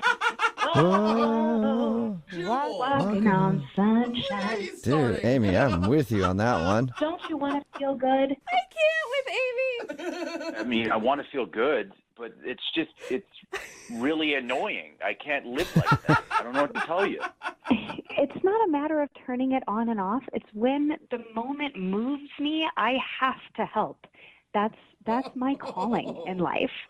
I understand that, but I mean, when I was late, the only problem was that I left my keys at my house. It wasn't that big of a deal. I don't understand why it was worthy of a song. Because, Rick, it was obvious that it wasn't just about your keys. Then what was it? I mean, The reality of the situation is that when you got there and you were finally sitting down, you didn't let it go. Your mind may have been focused on the keys, but I could tell that there are much bigger underlying issues that deserve exploration, Rick. You got to help that inner child get his keys back, Rick. I mean, Yeah, maybe you're right. I haven't really thought about it like that. Yeah. Really? You guys, this is a There's date. an inner child in you who can't find his keys, and you're too focused on finding the adult's keys. I don't know what's going on. This is not a therapy session. You know, I think he's joking, but at the same time, he has a really good point, Rick. That's why I chose to sing to you. I mean, to be honest, I don't know where to go with this. I mean, should I like go on another date, or should I just seek out therapy, or? Sounds like free therapy to me. Yeah. Questioning life now. Rick, I think you go out on another date, and then maybe she can refer you to somebody else. But would you like to go out with Amy on a second date? We will pay for it. He's so confused. I mean, she did bring up some good points about the keys and how I get very stressed out, like really easily, and it actually makes me think a lot more. And I think I would like to continue that conversation. So yeah. What? Hey! Okay. This is the most surprising second date update I think we've ever done. Well, I think we need to figure out if this is going to be a date or if this is going to be a session, because I can't actually mix my professional and personal lives in that way. So if you're looking for help and not companionship, then I am going to have to charge you. What? Like the first date, you're mixing all over the place. You know, I need to know, is this Rick wanting to seek another therapy session, or is he actually looking for something romantic? Rick, we need you to clarify. Do you want more counseling with Amy, or do you want to go on a date with Amy? Yeah, I think the more helpful thing for me would just be therapy, just to do the session thing. Whoa, Okay. really? So, You know, Rick, I think you've made the right choice. Of course you do. and Rick, we all support you in your decision. So I guess here's the thing, though. We do pay for a second date update. I'm sorry, I can't pay for counseling sessions with Amy. Not like even one. Okay, we'll do your first session. Fine. We'll pay for your first session with Amy, and then after that, you're on your own. Okay, that sounds good. Okay. Oh my God, I think that this is more successful than any other second date we've ever had. But let's not forget about Amy. Amy, you didn't get a second date, but you did score a new client. Well, you know, that's okay, because I know that my heart will go on. I'll make it. That was What? great. And Amy, actually, 2 new clients. Do you have anything on Tuesday around 2 o'clock? Brooke and Jubal in the morning. Do you know what you need to do, Rick? You just gotta shake it off. Shake it off, because players gonna play. And haters gonna hate. What's going on? What are you doing right now? I am telling you that I am a musical therapist, Rick. I'm telling you to use these songs to help you through whatever issue it is that you're going through, whether it's with me or with your work. And you know what? If you finally put those walls down and embrace it, you will be walking on sunshine. Whoa. That is a clip from today's second date update. Before it, we said it was going to be one of the strangest ones you've ever heard, and I guarantee you probably agree with me, except there are a lot of people on the text message board at 78592 right now that say, I want to book a session with Amy. What? No. She's like a walking musical, you guys. Yeah. I will say impressive that she could come up with a song for every situation. You missed it. Amy is a singing therapist. Yeah. And she went on a date with Rick. Rick wasn't calling back. Why? Because the singing thing wasn't necessarily weird to him, but she sang some songs that got stuck in his head. He's like, I don't know if I could be around her all the time. Mm-hmm. Well, at the end of the whole thing, he ended up booking a session with her because she felt like he's got some unresolved anger issues. Yeah. He agreed. And he agreed. Guys, there's no way she went to school for this. I'm just saying. Yeah, she had to, like, create this has this got to job. be some, like, crack No. psychology or something. It's a thing. I looked it up. I've heard of pretty much every single form. When you've been in therapy since kindergarten, you've pretty much heard of every single form of therapy. I'd never heard of this one before, and now I guess I have to try it because I have to do every single one. I have to do every single Oh one. my God! If this It's turns a out to legit be thing. the thing that actually changes you, Jubal, Dude. I don't want you singing all over the place. You're I just around- can't. I'll take angry Jubal. Yeah. That's going to be my new thing. You're around Just too much music. You will never music stop. therapy. All right, remember, if you want a second date update, all you have to do is email the show, and we will call the person who didn't call you back. Moving 92.5. Today's second date update. Powered by In the Loop Singles. Moving 92.5. Brooke and Jubal's second date update. The guy that's on the phone to do a second date update today experienced something that I get all the time. He was hit on at the mall. You get hit on at the mall? Non-stop. You're walking through there and there's nothing but girls like, hey, you want to try some lotion on? I'm like, get off it. You know, or like last time I was there, this guy comes up. He's like, dude, can I shine your shoes? I'm like, bro, I have a girlfriend. I'm not even gay. They're just like non-stop when you walk down there. People are hitting on you left and right, you know? Jobs, man. No, they're hitting on you. Yeah. And that's exactly what happened to Ken, I guess. That's how he met the girl that he wants us to call today. Apparently, she was one of those lotion girls at the mall. For real? What's up, Ken? How are you? I'm good. How are you doing? Good. So you actually asked out one of the kiosk people at the mall? I like Lotion Girl. Yeah, Lotion Girl. You actually asked out a Lotion Girl? Yeah. Normally I avoid the mall in general, and then I just happened to be in there, and those girls are very.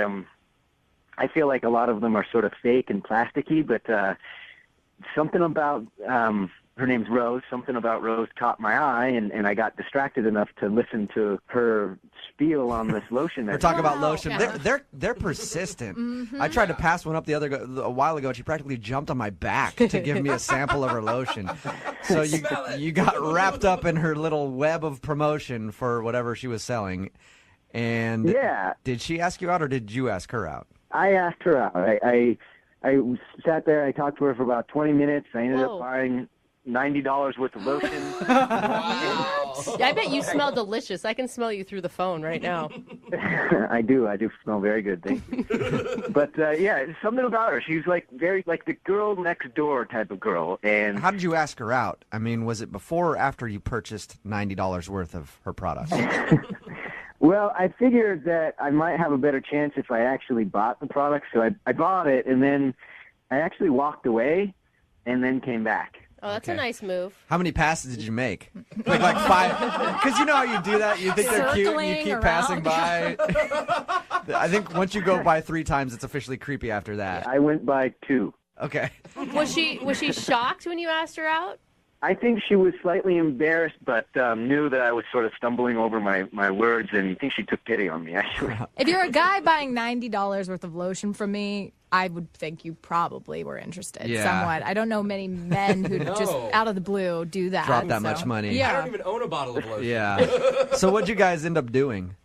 I got her phone number. We talked over the phone, and we agreed to meet for a couple of drinks a couple days later. Mm-hmm. So how was it when you guys went out for drinks? Did she seem to enjoy the date?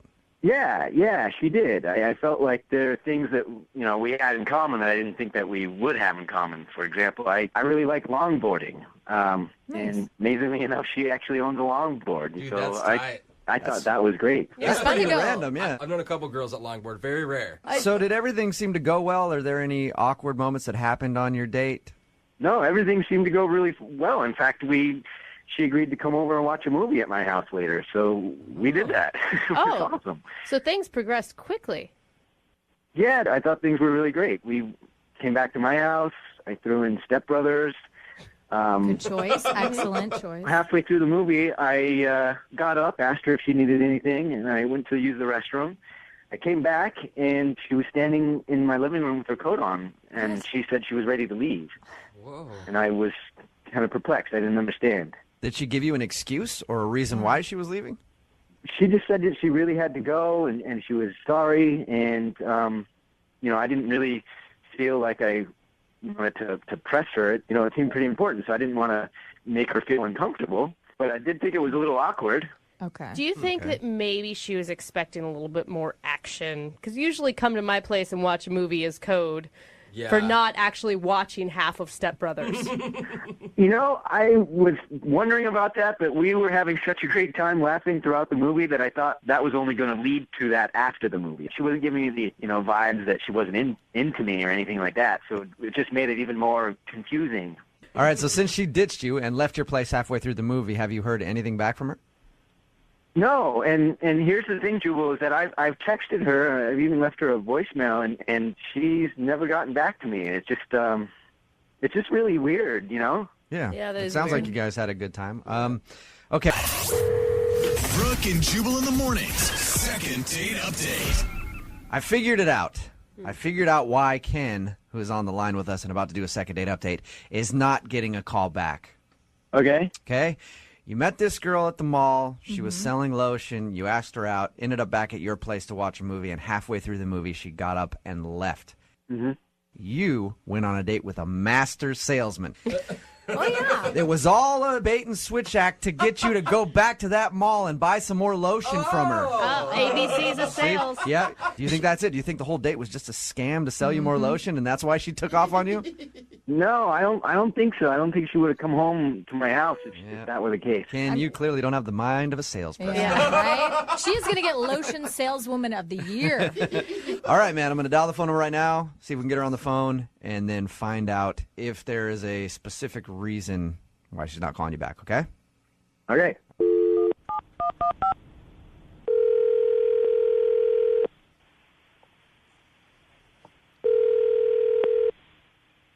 Hello? Hi, can I speak to Rose, please? Yeah. Who is this? Hi, Rose. Is this the Rose that works in the mall selling lotion? Yes. Sold. Sold. I'll take all you got. What is going on? Hi, Rose. This is actually Jubal from Brooke and Jubal in the Morning. And one of our listeners recently went on a date with you and asked us to give you a call. A guy named Ken. Oh, my God. You remember Ken? Hey, you remember Ken. Well, Ken listens to our show. And he sent us an email because he's very curious about the way that you left your date. And he wanted to see if we could get you on the phone since you won't answer any of his phone calls. I'm sorry. I'm so uncomfortable with this. What happened with Ken? Because we've talked to Ken a little bit and asked him about your date. To us, it sounded like everything went cool. Yeah. And then in the middle of it, you just kind of bolted. Yeah. I mean, I don't know if I'm comfortable talking about this to you guys. I mean, I thought we got along fine. We did. You sound really nervous, Rose. It's really embarrassing for him, and I don't want to bash him. It's embarrassing for him. Oh, no. I mean, I would assume this would be embarrassing for him. Well, think about this, Rose. He's the one that wanted us to call you. Yeah. And he wanted to hear whatever reason it was because he really liked you. I mean, the date was fine. It wasn't like it was nothing on the date. I just okay. So we were watching a movie at his place, and I got really thirsty, and he went to the bathroom. So I figured I would go to the kitchen to get a glass of water. But to get to the kitchen, I had to pass by the bathroom, and Whoa. What was going on in the bathroom? Yeah. I got really creeped out. I heard some noises in there. Was he like grunting? Was that the issue? I would say they were not normal going to the bathroom noises. They were not normal. What do you mean by that? I heard some moaning, and it seemed like he was having a very private party in there, and I heard more breathing and more moaning, and then I thought I heard my name, and when I heard my name, that's when I thought No wonder you bolted. Oh, my gosh. Are you saying that you think he was in the bathroom accosting himself?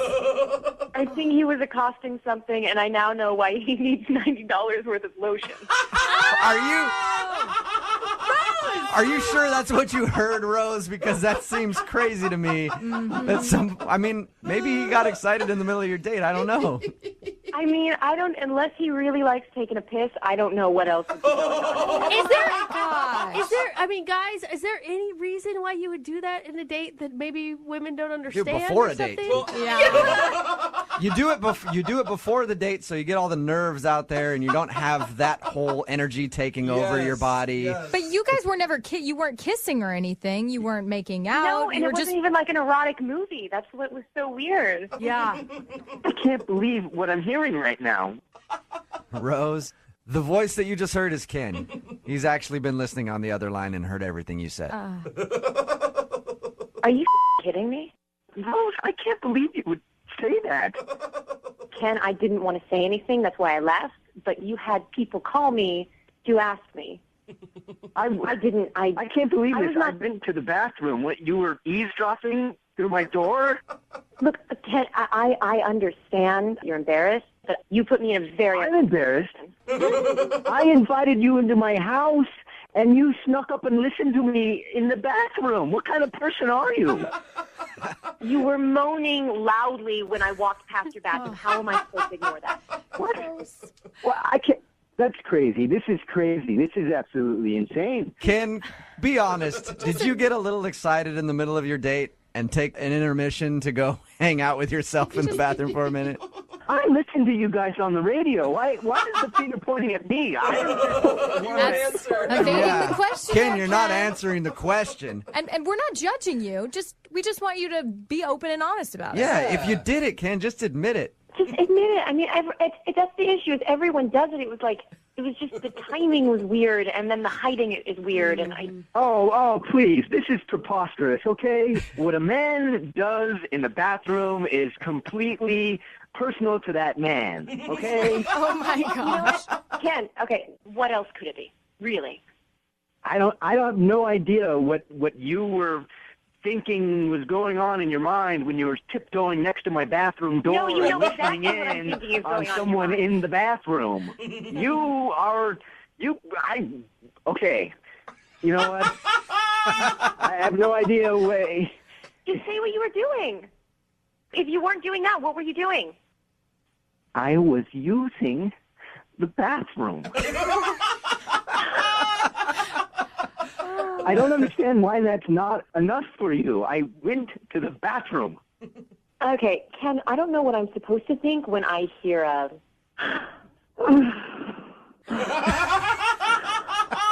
What is that? It was a sensual bathroom break, Rose. Yeah. I don't question why people go to the bathroom and then go sneak up and listen to what they're going to the bathroom for. I mean, did you? I don't get why you have people call to find out what's going on. Why can't you just say it? I went to the bathroom to like why can't you just say it? Oh. You know what, Rose? I don't even think that I would go out with you again because you are a bad I'm not worried person. about that. Oh, poor Well, I guess that Ken, answer- you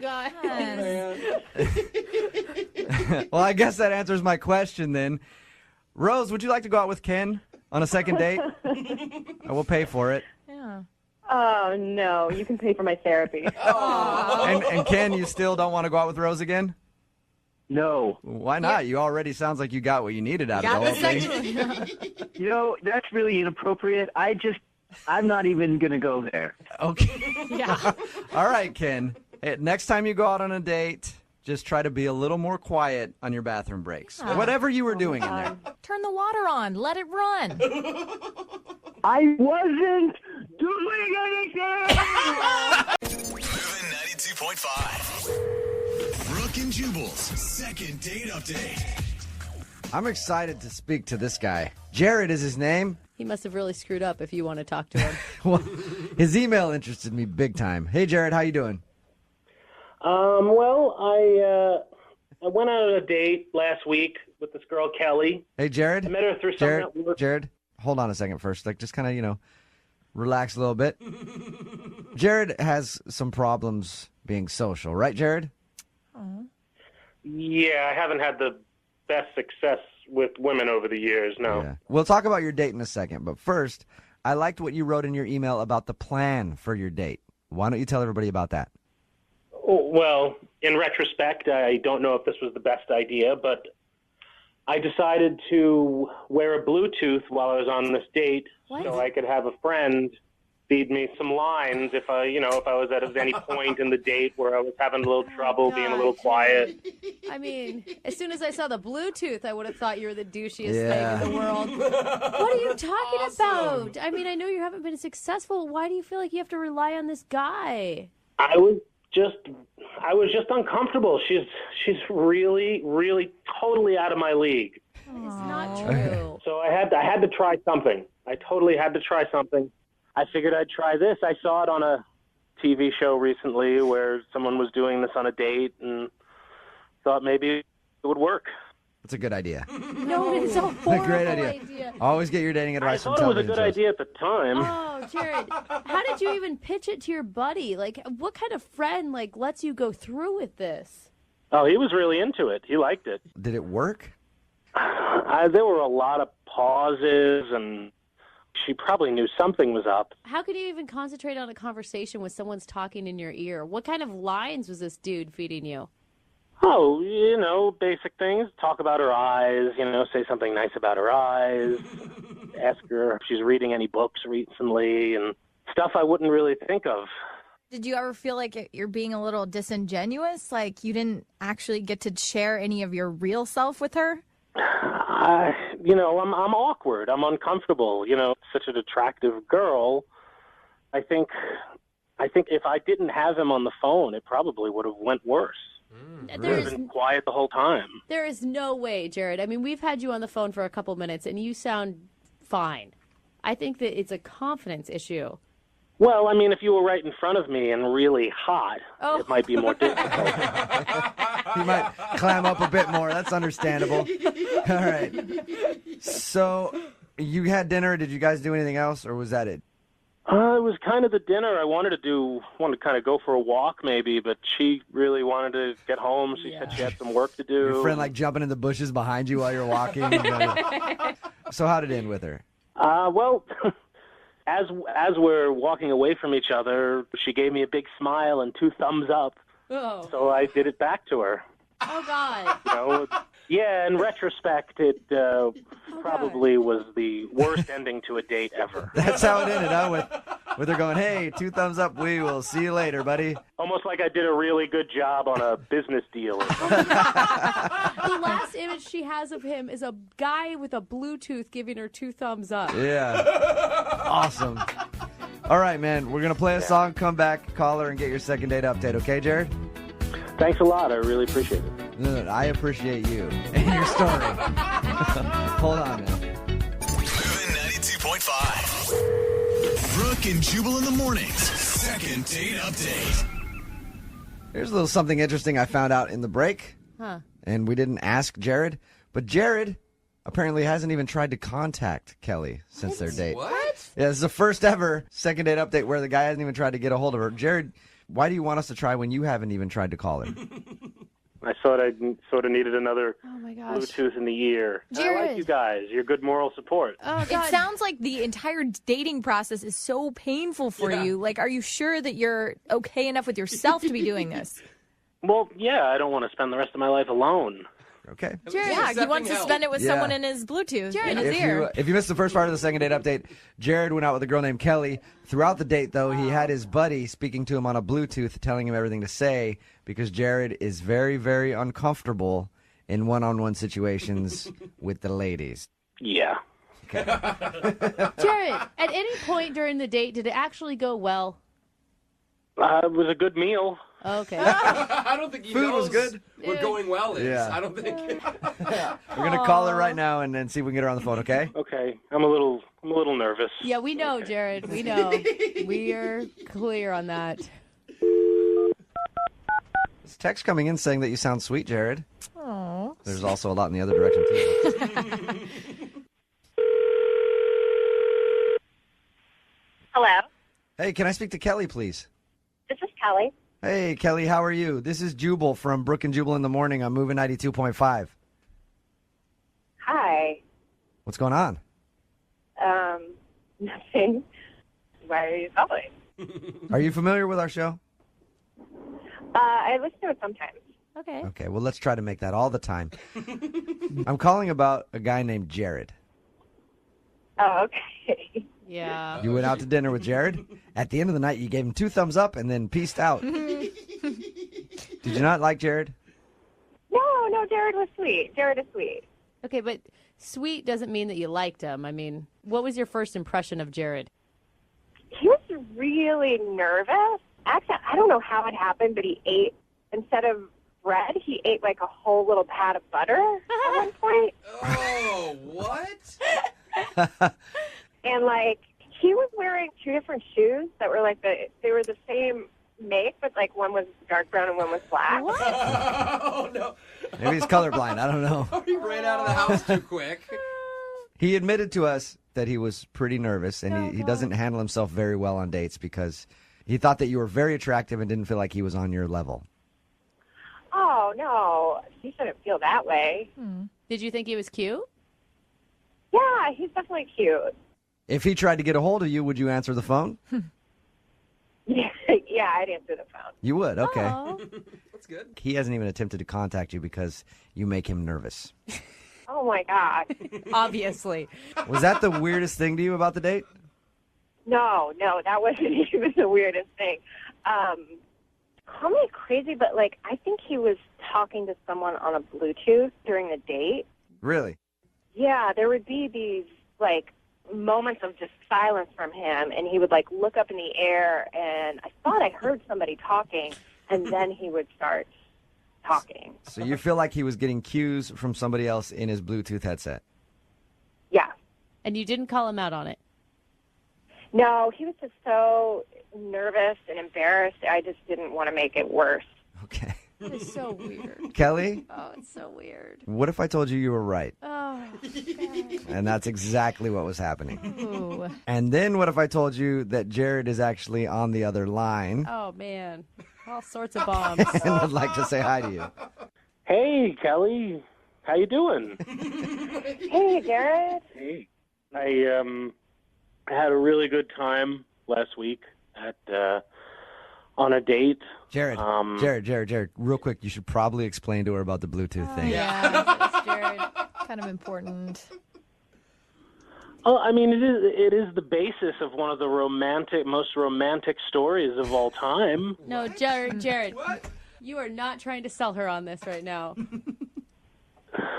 I didn't think it would be that awkward, and I really needed some help because I was just really worried that you weren't going to like me at all and that I wasn't going to have anything to say, and I just really wanted you to like me. And did you have a good time on the date?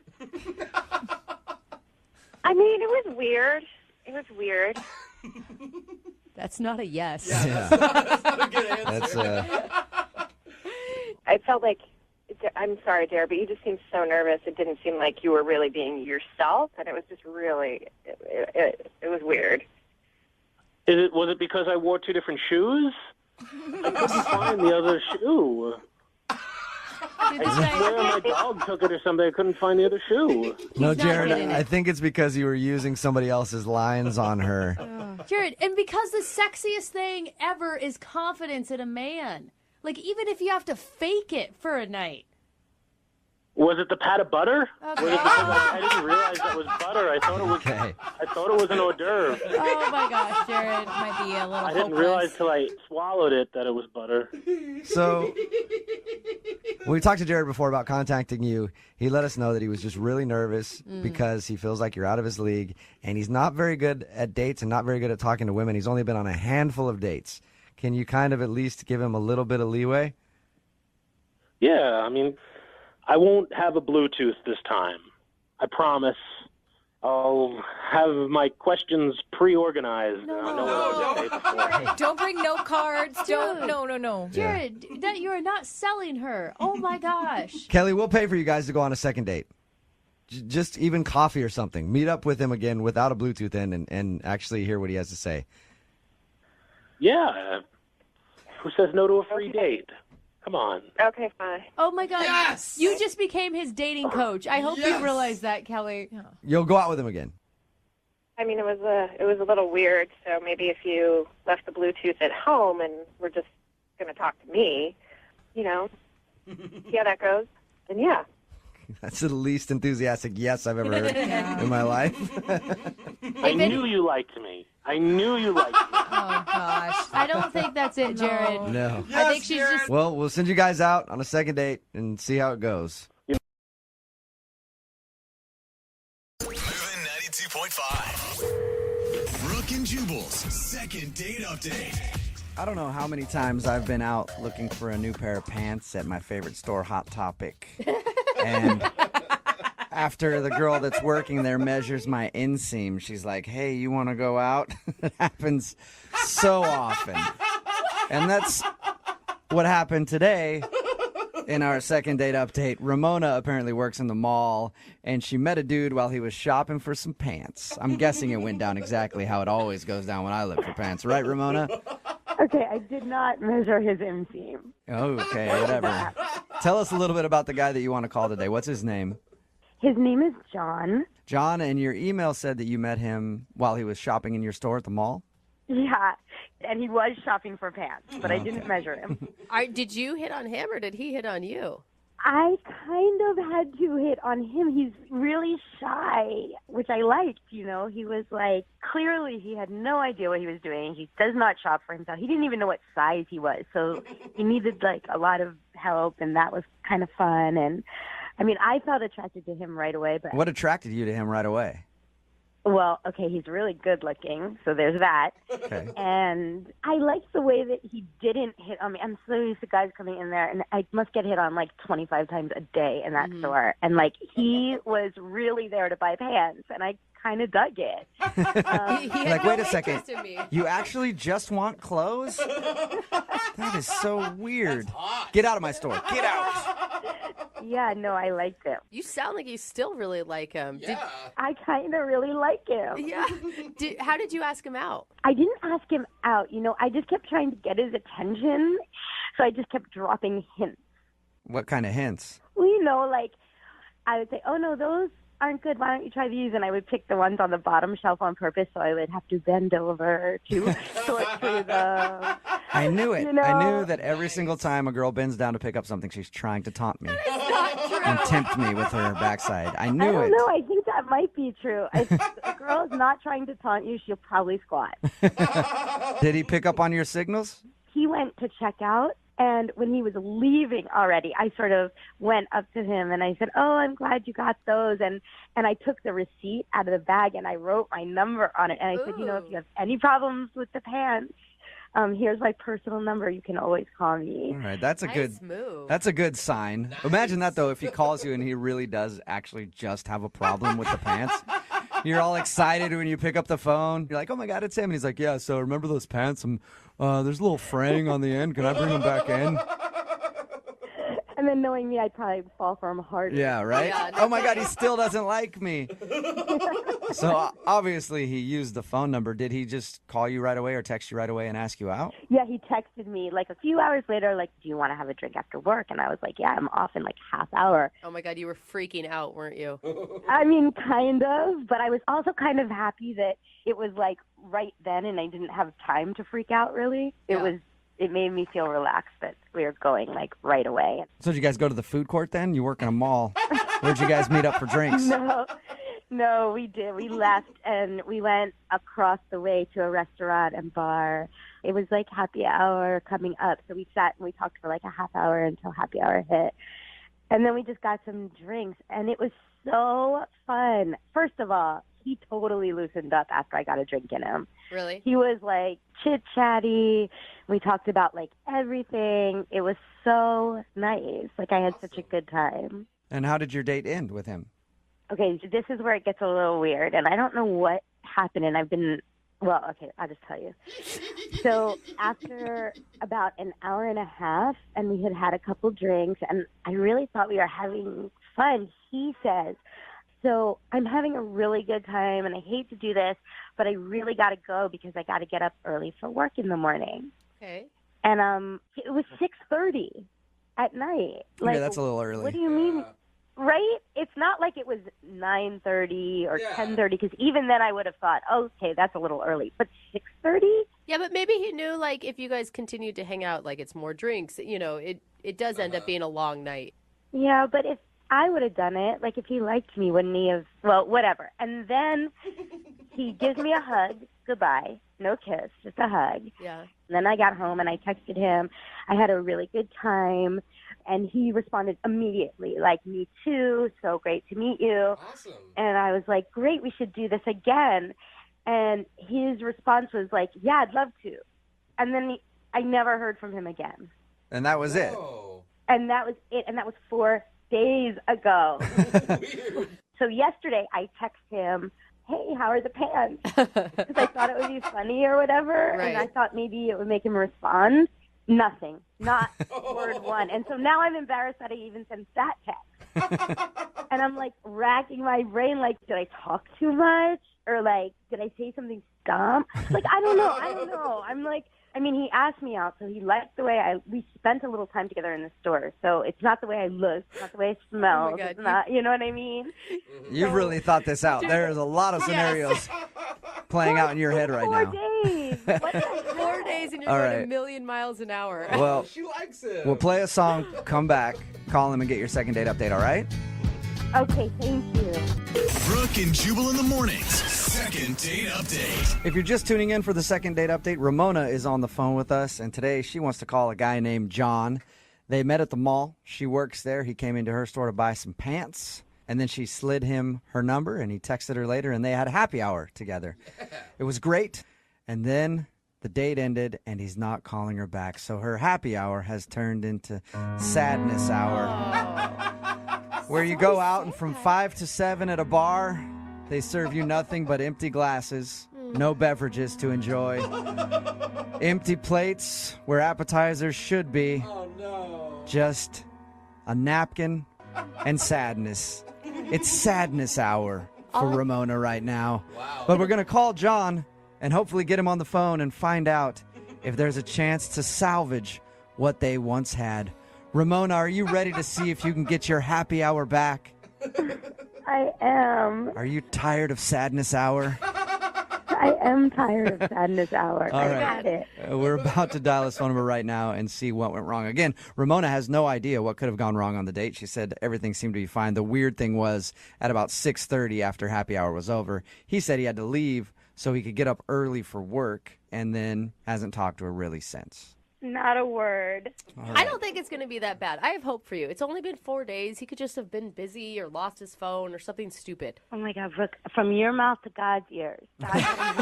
She's like, All right, here I go. Dial the phone number right now and get him on the phone.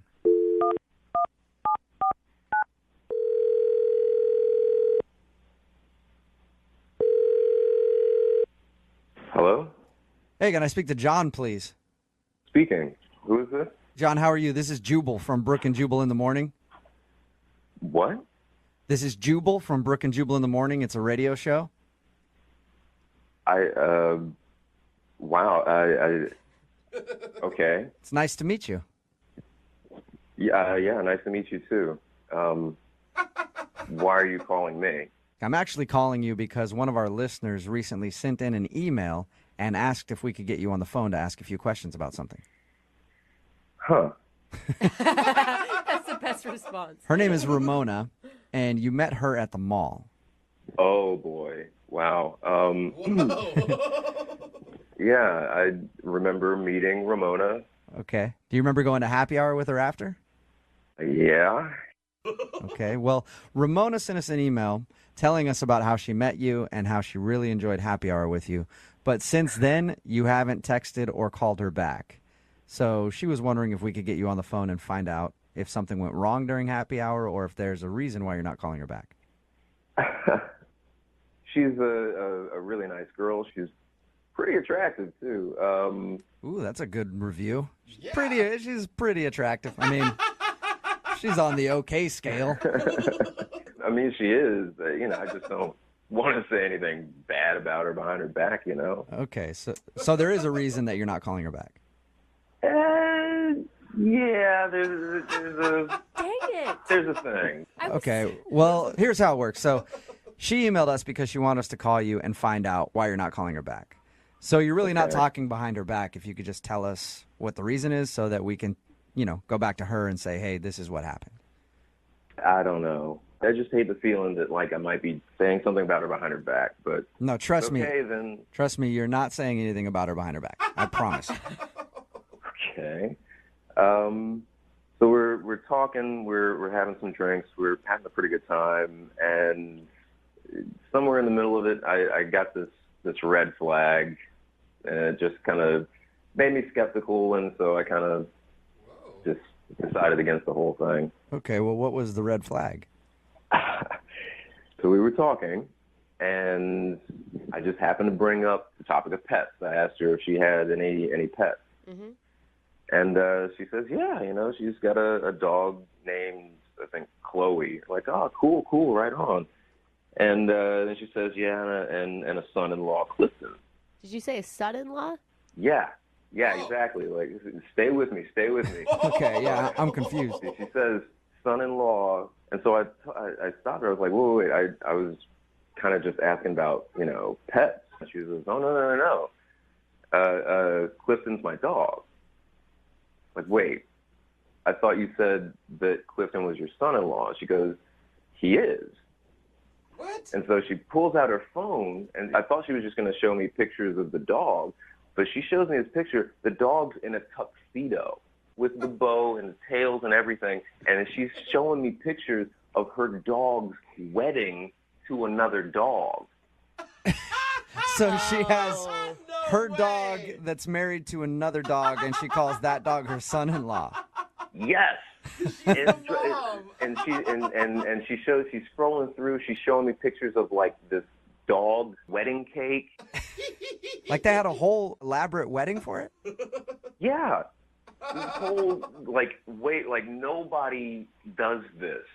Yeah, and it was a huge red flag. Like I saw this and I kind of went, nah. This, All right. gotta be... Hey, that's kind of weird. It's kind of weird. I'll give you that. But why is that a reason to not give her a second chance at a date? Or Think of the type of person that would arrange a dog wedding.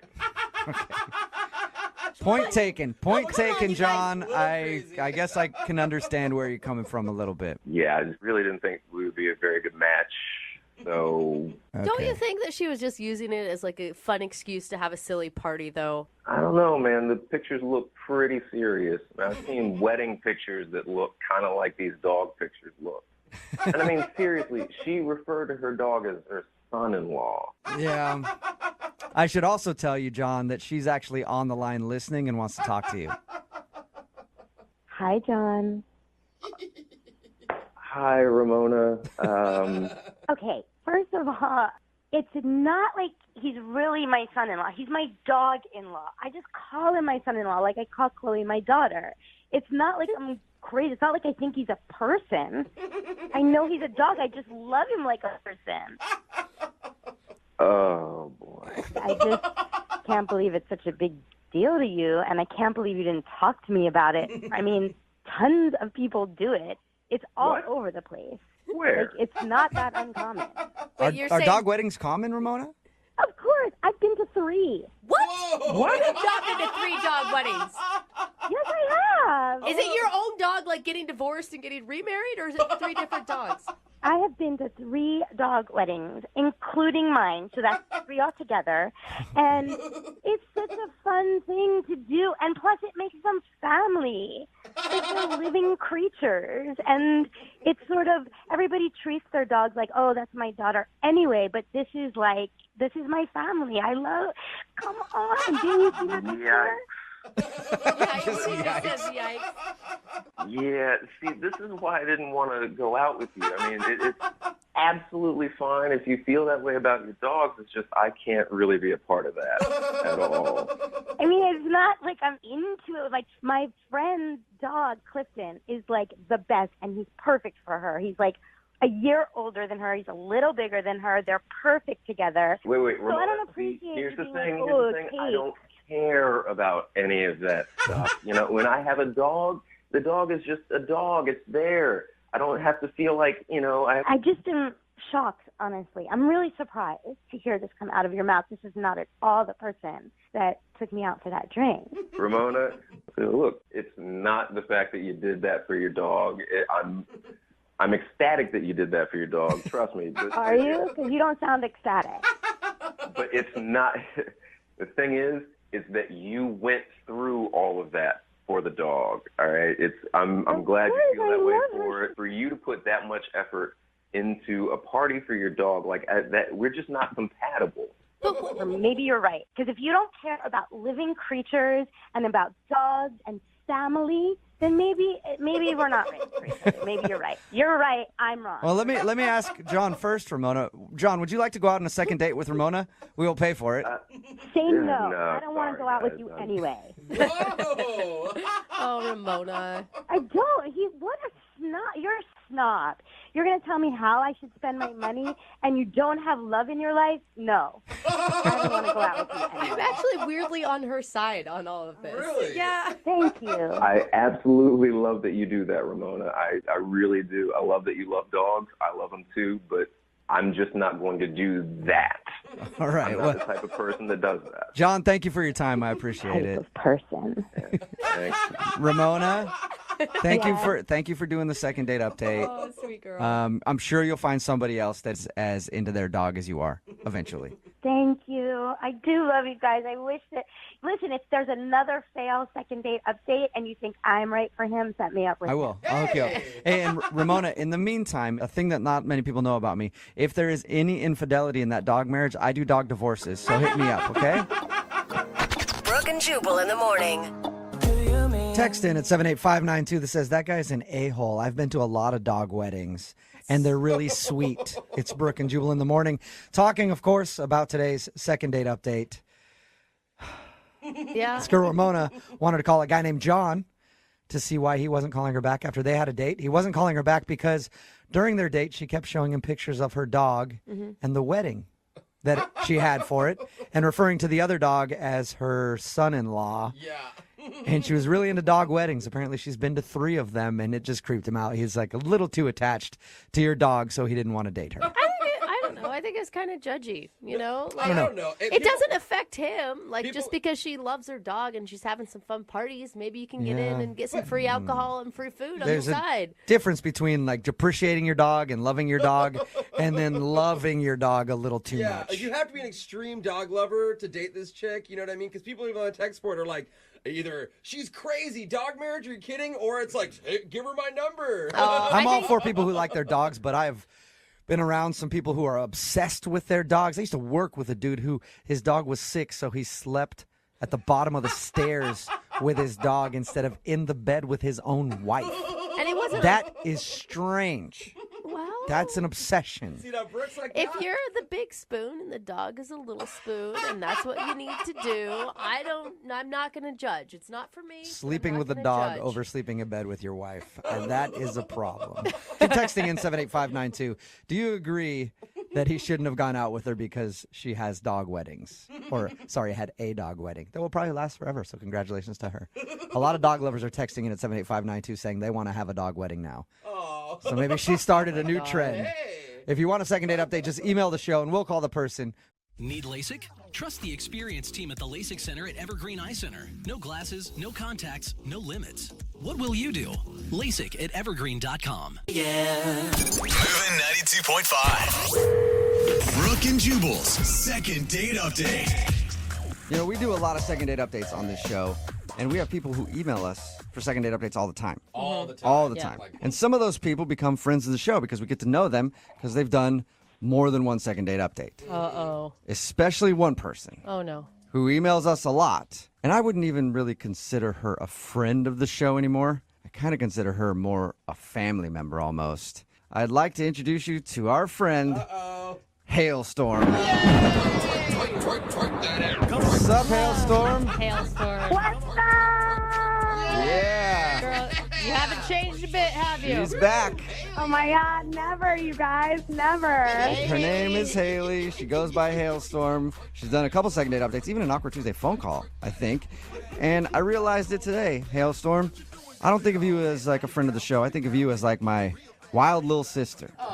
Oh my God. Who I encourage to go out and get wild because I'm a good brother. That's not usually what brothers do, man. That's kind of gross. Don't ever ask me to like fight somebody for you because I will run the other direction. So, what's up today, Hailstorm? Oh my gosh, you guys. I had a crazy weekend and I need your help. Oh my God. So wait, Haley, why are you doing all these second date updates? Is your dating life that bad? No, I have dates all the time. It's just the ones that never call me back that like piss me off. Okay. And so you want to know why they're not calling you back? Exactly. What happened this crazy weekend, though? So I went to a Halloween party. It was a friend of a friend's house party. So I didn't really like know who was throwing it, but whatever. Like I'll go. Yeah. Okay. And I dressed up because it was a Halloween party. So I was a naughty librarian. Oh, nice. Not very creative. Most librarians are actually naughty, so it's not even a costume. Okay, so naughty librarian, and I'm assuming you looked hot. Oh my gosh, like the hottest girl at the party. I had a cardigan, glasses, like the long skirt. My hair was pulled back in a bun, and I was carrying a dictionary. Okay, you're starting to sound just like kind of like the dowdy librarian by that description, Haley, not the naughty one. I make Dowdy look hot. Okay. All right. I can get behind that. All right. So how'd you meet the person that you want to call today?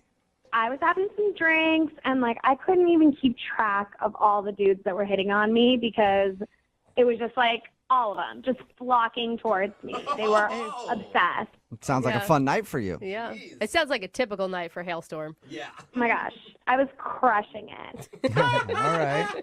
So I'm like totally crushing it. And this one guy, James, he comes up to me and he had the best pickup line. I just melted right then and there. What was it? He said, "Can I borrow your dictionary?" And I was like, "Why?" And he was like, "Because I want to see your picture under the word adorable." Oh, come on. Hailstorm. Haley. That didn't make you puke just a little bit. Oh my God, no. It was so cute. I was like, okay, sure. Oh my gosh. Well, maybe you guys are a match made in heaven then if you liked that. Yeah, fast forward like 35 minutes later, we're upstairs hooking up. What? Okay. Nice. Haley, that was quick work. Thank you. So, Haley, I mean, like, how was the hookup, I guess I should know first. Well, it was good. The thing is, there were these signs that said, like, don't go upstairs, no entry, blah, blah, blah. And Because you were at somebody's house and they didn't want people partying there and ruining their upstairs. don't have a party if you don't want the consequences of a party. Like, Yep. right? I'm with you on that one, actually. Any kind of party, you have to know somebody is going to mess around in your bed at some point. Right, exactly. So we're up there, and it's so hot because we're in costume. So we're just like being our characters. So I was like being a librarian, being like, shh, shh, shh, be quiet, you know? No, this isn't while you guys were doing stuff. This is before, maybe we. This is like while we're doing stuff. We were like already. Wait, Really role play. wait, but we haven't heard. What was he dressed as? He was a pirate. Okay, so a in lot of pirates, booty. yeah, they don't respect the rules of the library at all. Mm-mm. No, So they it was, like, don't. so hot. Okay. What happened after everything? So we're getting pretty hot and heavy, and then all of a sudden, the door swings open, and the host and the hostess are standing there, pissed. Yeah. That's always an awkward way to get caught, especially when you're with a pirate and you're a librarian. Exactly. So I snatched up my clothes and scooted on out of there because it was super awkward, and I was like, I don't even know you people, like, whatever. Oh, that's right. You did, I forgot you didn't know them, huh? No, I didn't know them. And, my friend is, like, pretty pissed at me for doing this, but whatever. Who cares? Yeah. So wait, what did he do? What happened to James the pirate? Okay, so here's the thing. I saw him go outside, and I was like, oh, I'll just, like, go out there and find him. So I, like, went outside, and I was looking for him, and I kept asking strangers, like, hey, have you seen my pirate? There's this pirate around here somewhere. And everybody acted like I was crazy and whatever. So I texted him, and I haven't heard anything back. Nothing. And do you have any idea why he might not be calling you back? I have no idea.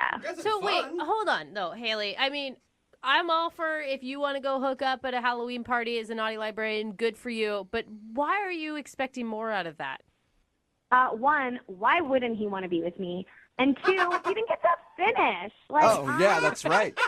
You got interrupted. Okay, well, yeah. Hailstorm, I you don't know. do things halfway. No. Okay, I want to do it all the way or Okay. not at all. Gotcha. Okay, we can tell that All about right. you, Haley. Well, we'll play a song, Haley. You know how it works. We'll play a song, come back, and then call him and get your second date update, okay?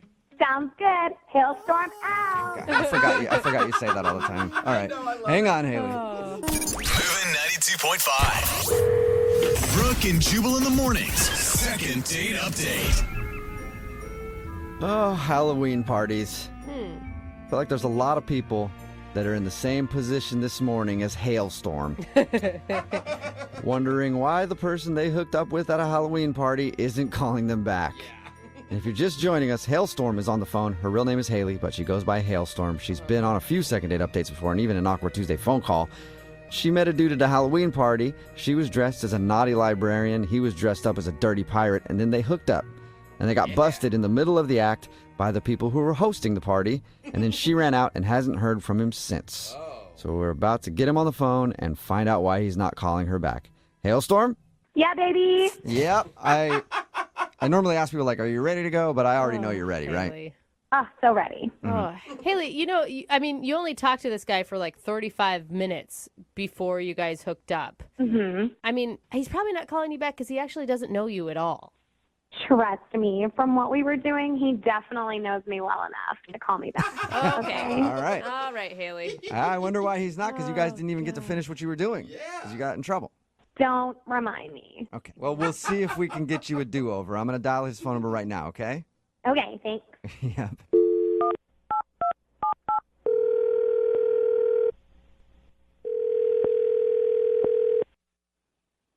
Hello. Hi, may I speak to James, please? Yeah, speaking. James, how are you, man? This is Jubal from the radio show Brooke and Jubal in the Morning. Your radio show? I am not one myself, but I am on a radio show. I'm calling you because one of our listeners actually sent us an email, and they wanted to see if we could get you on the phone. Okay. Who is it? Well, it's somebody that you met this weekend at a Halloween party. Met a lot of people. It's a big party. Can you just hurry up and tell me who it was and stop trying to be like Mr. Radio Man? I would love to do that. I like your new title, though. Yeah, I do. Mr. Radio Man. I like it. Thank you, James. Appreciate it. I'm going to guess that you remember her because you guys hooked up. Yeah, I know who you're talking about. All right. Well, we do a segment on our show called the Second Date Update. That's where if you go out on a date with somebody or hook up with somebody at a Halloween party and that person doesn't call you back, you can email us and we'll get them on the phone and ask what happened. So Haley, she wants to know why you won't answer any of her text messages. What do you mean, why? She's taken. She's She's what? definitely not taken. No, she's very single. She's like as single as they come. But no, she is taken. I trust me, she's taken. 100%. So wait, you think she's in a relationship is what you're saying? I know she's in a relationship. How do you know that? Because her boyfriend came up to me afterwards and was giving me crap. That's why we had a scrap. We had a full scuffle about it in the backyard. What? Wait, what? You had a fight with a guy who said that he was Hailstorm's boyfriend? I don't know, the hailstorm, whatever that is. But yeah, after I went downstairs and I had a fight with a guy in the backyard dressed like the Incredible Hulk. You were dressed like a pirate and you almost had to fight the Incredible Hulk. No, I did fight the Incredible Hulk. Oh, That's the thing. dude. He started swinging at me. Okay, this sounds like a bad memory for you. I think this is a really cool memory. Sounds like a cool movie. Sounds like something cool that happened. Yeah, seriously, I want to see it in theaters. Okay, I know you guys are amazed at the costumes, but like Haley is a person that calls into our show every so often, and although she's wild, a little wild child, I get that, but like she doesn't have a boyfriend. Like there's no way she has a boyfriend. Well, if she doesn't have a boyfriend, then why did the Incredible Hulk try to fight me and tell me that I was messing around with his girlfriend? I don't know. Maybe he got confused? There's something missing here. I don't know what happened. He came up to me afterward. He said, "Why are you messing around with my girl?" I said, "What girl?" He said that she was his, and he was drunk. Next thing you know is we're swinging, and I pushed him off. Everybody was coming around being like, "Hey, break it up," everything like that. And I was like, you know what? This isn't worth it. I'm out of here. This is not even worth it. I already got humiliated by getting walked in on and come downstairs and having this big old green guy try to get up in my business. It just wasn't worth it. Some people like when a big green guy got to get up in their business. Side note. Anyway, sorry about that you had to deal with that. But she's been texting you. Why wouldn't you just text her back and say, you have a boyfriend, you're a cheater, or whatever you want to accuse her of?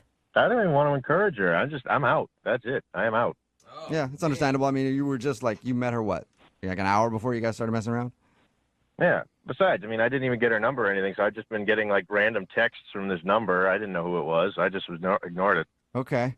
Well, you're not going to be able to ignore it now, James, so much, because she's actually on the other line listening and wants to talk to you. Are you kidding me? No, I'm not.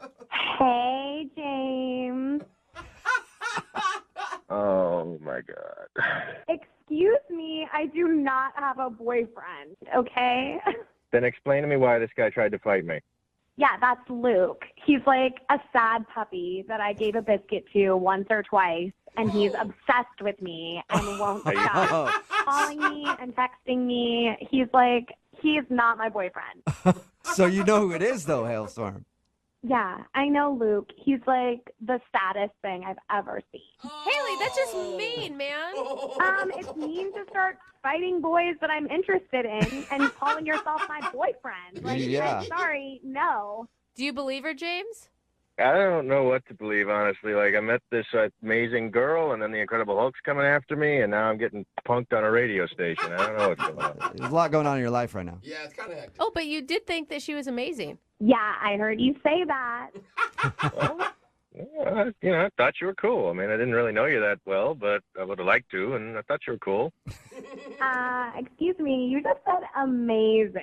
You used the word amazing to describe me, which, guys, I know we haven't met because we only talk on the radio, but, like, I am amazing. I've never doubted you, Hailstorm. I've always known that about you. You have cornered the market in self-confidence. That's for sure, girlfriend. Thank you.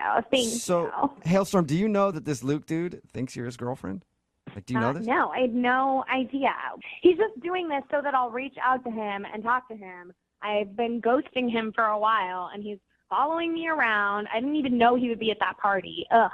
Wait, was he your boyfriend and then you ghosted him and that's how you broke up with him? Are you sure, Haley? No, we're talking about a guy I hooked up with one time, okay? He is nothing to me. We need to be focusing on me and James and the hot time we had last Saturday because I need to get back in that saddle. You know what I'm saying? James, are you still there? Yeah, I'm still here. What do you think? Yeah. I think there's a lot of drama going on. Okay, let me here. stop you right there. Hold on. Let me stop you right there. I'm sorry that I'm an amazing person and I'm beautiful and people are obsessed with me. Okay, that's not my fault. Please don't punish me because I'm amazing. Your words, not mine, right? Good point. And we didn't get to finish what we started, so I don't think you should make a decision until you've had the whole experience. So why don't we just get back together, and then if you're still feeling like there's drama or whatever, then you can go your merry way. But don't dismiss this so quickly just because we have the radio calling you and, like, the Incredible Hulk, like, trying to take you down. Okay? Don't dismiss it right away, James. That was a good sales pitch. I will give that to Haley for sure. Yeah, you can overcome adversity, James. Would you like to go out with Haley one more time? We will pay for it. At this point, it's probably going to be a Motel 6, but we'll pay for something, whatever you guys are going to do. She's classier than that. I mean, I don't want to get cornered in a parking lot or beaten up by the Incredible Hulk again or anything like that. Oh, my gosh. I'll protect you. It'll be okay. I promise. Okay. And because we didn't get to finish what we started on our date, I'll dress up like that naughty librarian again. Oh, so you're going to put on your Halloween costume. It's not really a Halloween costume anymore just because I get so many compliments. It's made its way into my regular wardrobe. Okay. Oh, my God. There is no guy that's going to turn this offer down, Haley. James, it's just not going to happen. Do you want to meet up with Haley one more time, and she will wear her sexy librarian costume that she was wearing when she met you at the Halloween party? And you can dress like a pirate if you want to. Oh, my God. If he says no, I'm going to have a heart attack. You know what? YOLO, at this point, I'm in. Let's do it. Yeah. From the way Haley described Wow. it, it is worth a punch in the face from the Incredible Hulk, apparently. 92.5. Brooke and Jubal's second date update. I do not envy the girl on the phone for a second date update today. Not because of anything that happened with her date. Just, I think that she has one of the jobs that is tops in this country for getting hit on the most by thirsty, annoying dudes. She's a bartender at a golf course. Oh, yeah. That has got to be the worst. As a guy who golfs a lot, I see it go down constantly. If you're the cart girl or working in the bar at a golf course, it's just nothing but guys coming in there being like, I make a ton of money because I golf all the time. What's your name, sweetie? I'll take another Arnie Palmer. Get it from the bottom shelf so I can watch it bend down. I'm not even over-exaggerating. No, you are on point, sir. Amanda is on the phone. Amanda, how are you? I'm doing pretty good. How are you? Good. Is that a pretty accurate description of how it is at the golf course for you sometimes? Kind of depressing, but yeah. She's like, I'm good. I want to quit, but I'm good. I want to apologize on behalf of all men, first of all, before we get into your phone call. But it actually said that you met the guy that you want to call today at the golf course. I did. Yeah, he was one of the less creepy, less rich dudes. I had no idea that it would actually work. I've never even attempted to hit on a girl at a golf course because I figured they get it all the time from old married dudes. He actually was able to get your number and you guys went out on a date. That's impressive. Yeah, which has never happened before at that particular job. How did he do that? Did he try to impress you or did he just go, hey, can I have your number? No, he was very real about it. Okay. He came up to the bar and got a drink and then went out and golfed for a little bit, and then he hurt his ankle, so he had to come back in. And so he hurt his ankle golfing. He's an athlete, in other words. So what'd you guys do on your date? We went out to dinner. We went to a cool little taqueria and got tacos. It was fun. All right, and how did the date go? I mean, he's obviously not calling you back now, so maybe it didn't go as great as you thought, but did it seem like everything went well? It seemed like everything went really well. Like, we had a really fun time and laughed a lot. I do have a lot of allergies, so I had to ask, what was in some of the ingredients, which may have embarrassed him. Did it seem like you just have allergies and you were worried about it, or you're high maintenance and you're like, where exactly did this dish come from? Was it farm raised or was it? I'd never want to sound like that, but I mean, I am asking questions and people usually don't, so maybe that did sound high maintenance. Well, did he seem turned off by it? I mean, I was upfront about it, so I said it right away, and then he told me not to worry about it, so I didn't think it was a big deal. Okay. Yeah, I have a hard time thinking that just because you had allergies, you'd be like, I never want to see that chick again. And, anything else that could have possibly caused him to not want to see you again? Well, there was one kind of awkward thing, and I don't even really want to tell you guys about it. Well, you probably should definitely tell us about it. If we're trying to dissect this date and figure out why the dude's not calling you back, that might be an important piece of information. It's going to seem weird, but it's really not that weird. Okay. Heard it all. So what is it? Well, I have access to the golf course's system, so I can see people's addresses, and I don't know, I just typed his name in really quick, and the only thing that came up was his address, and I just happened to remember what part of town it was in, and I was like, oh, cool. But I asked him if he liked living in that area, and he gave me a really weird look, and then I realized, oh my God, maybe that, I don't know, because there's really no other way for me to have known. So it's almost like you Facebook stalked him without him knowing, and then was like, hey, I saw you were out at this bar last week. How was it? And he had no idea. Is that kind of what it was like? Kind of. I hadn't compared it to that in my mind, but a little worse. So yeah, worse. It's like dating someone from a bank and the person looking up your banking information. That's not that bad. I don't know. I did come clean though, and I told him why I knew that. Because I just wanted to be honest with him. I knew where you lived because I stalked you in our company database before we went out. I'm sorry.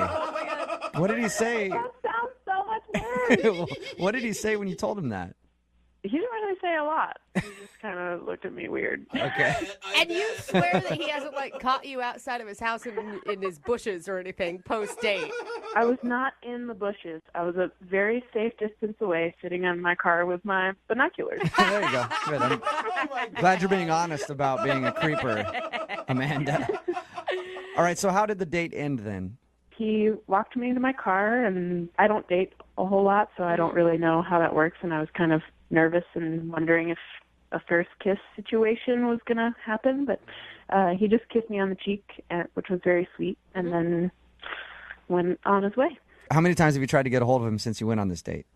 I texted him once. I don't want to be creepy about it and be like, hey, what are you doing? What are you doing? You want to hang? I'm waiting for him to call me. So Well, you have his address. You should just show up at his door. Do we really need to do a second date update here? that's a great idea. I'll do that tonight. All Thank right. Well, we'll play a song, come back, call him, and get your second date update, okay? Thank you. All right, hang on. Moving 92.5. Brooke and Jubal in the mornings. Second date update. If you're just joining us for the second date update, Amanda is on the phone today. She wants to call a guy named Eric. They met at a golf course. She works there as the bartender, and he asked her out. They ended up going out to dinner. At the end of the night, she got a kiss on the cheek and hasn't heard a word from him since. The only thing that she can think of that went wrong on their date was in the middle of it, at some point, she accidentally dropped that she knew where he lived because she looked up his information in the golf course database, and he seemed kind of weirded out by that. So she's definitely a stalker. We do know that. And I'm assuming that she's ready to do the second date update right now on the phone in a crawl space in his house. So, Amanda, do you want to do the second date update, or you want to just like walk downstairs and see if he's there and pass the phone over to him? I don't know. Hold on. Let me have a minute to decide. Yeah. All right. Dude, I don't think you should feel bad about that. I would always look up information before I went on a date. I mean, I think that's just normal. Okay. Well, I'm going to dial his phone number right now, get him on the phone, and get your second date update. Okay. Here we go.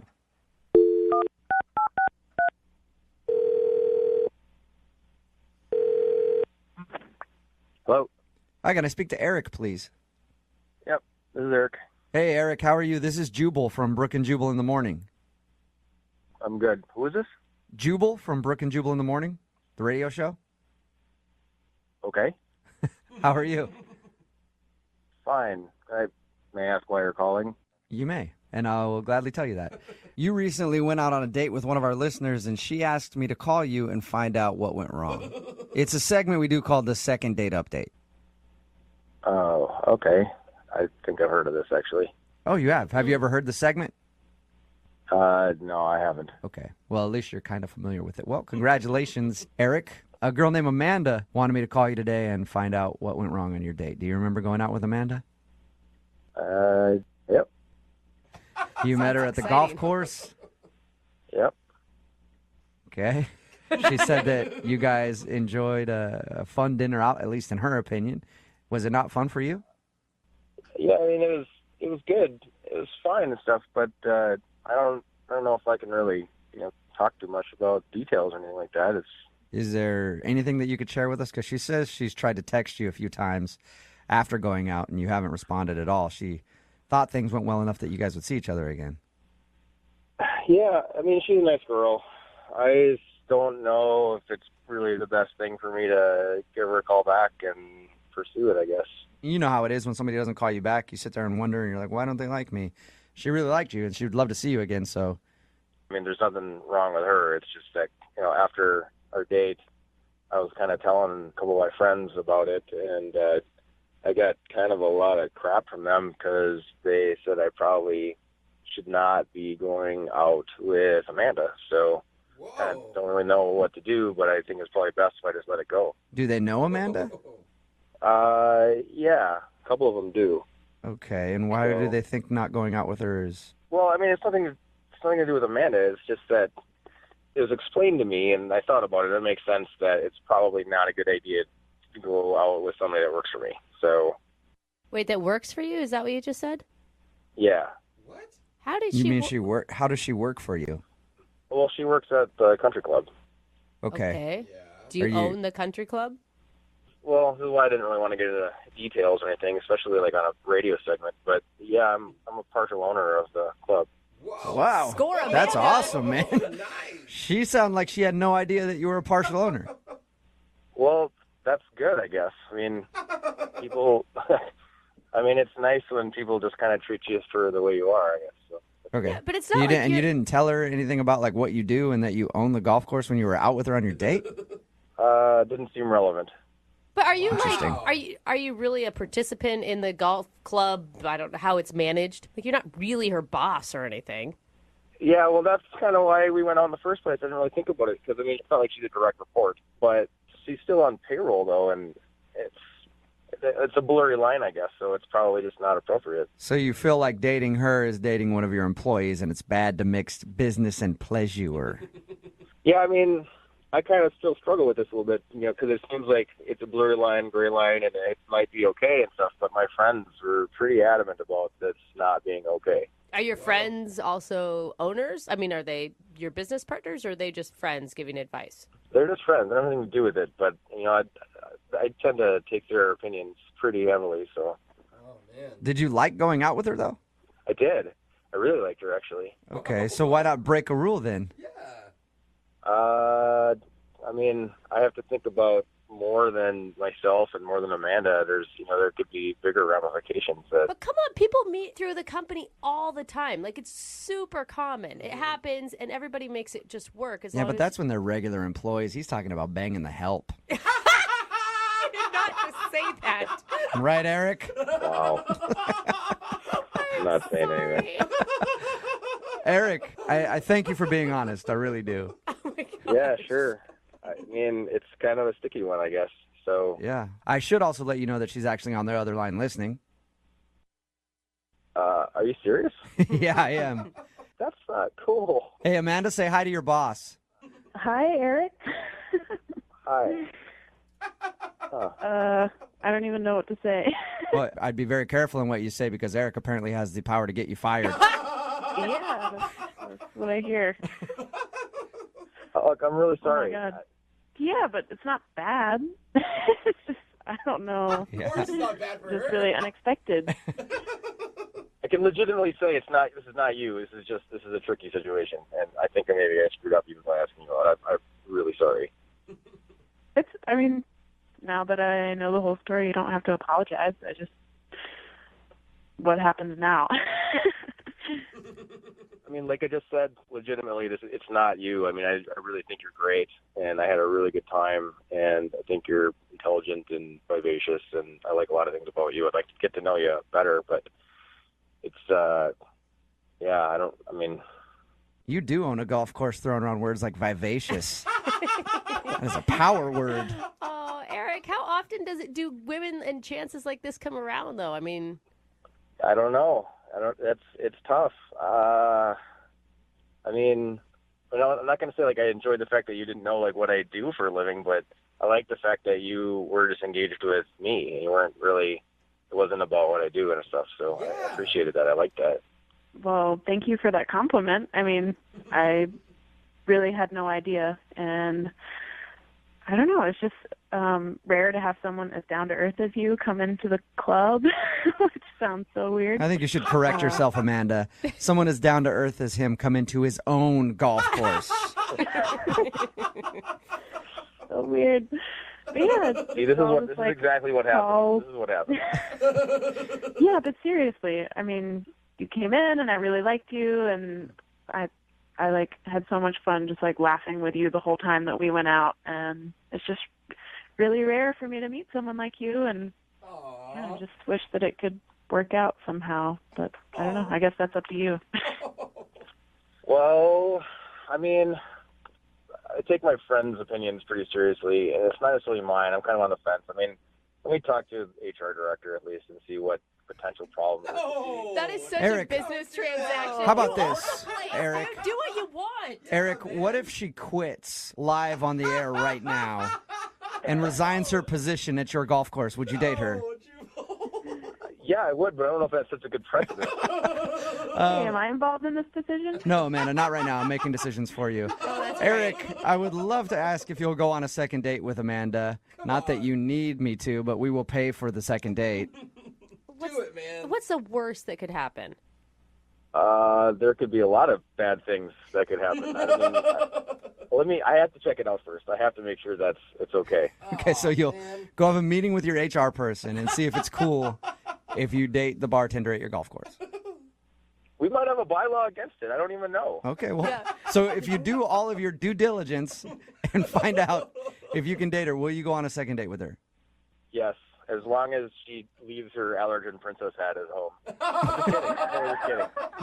Hey, I'm totally kidding. I can't help that. So, congratulations, Amanda. You sort of have a second date. If HR approves. Yeah. if the company signs off on it. Eric, I'm excited and would love to go on a second date with you if it's professionally approved.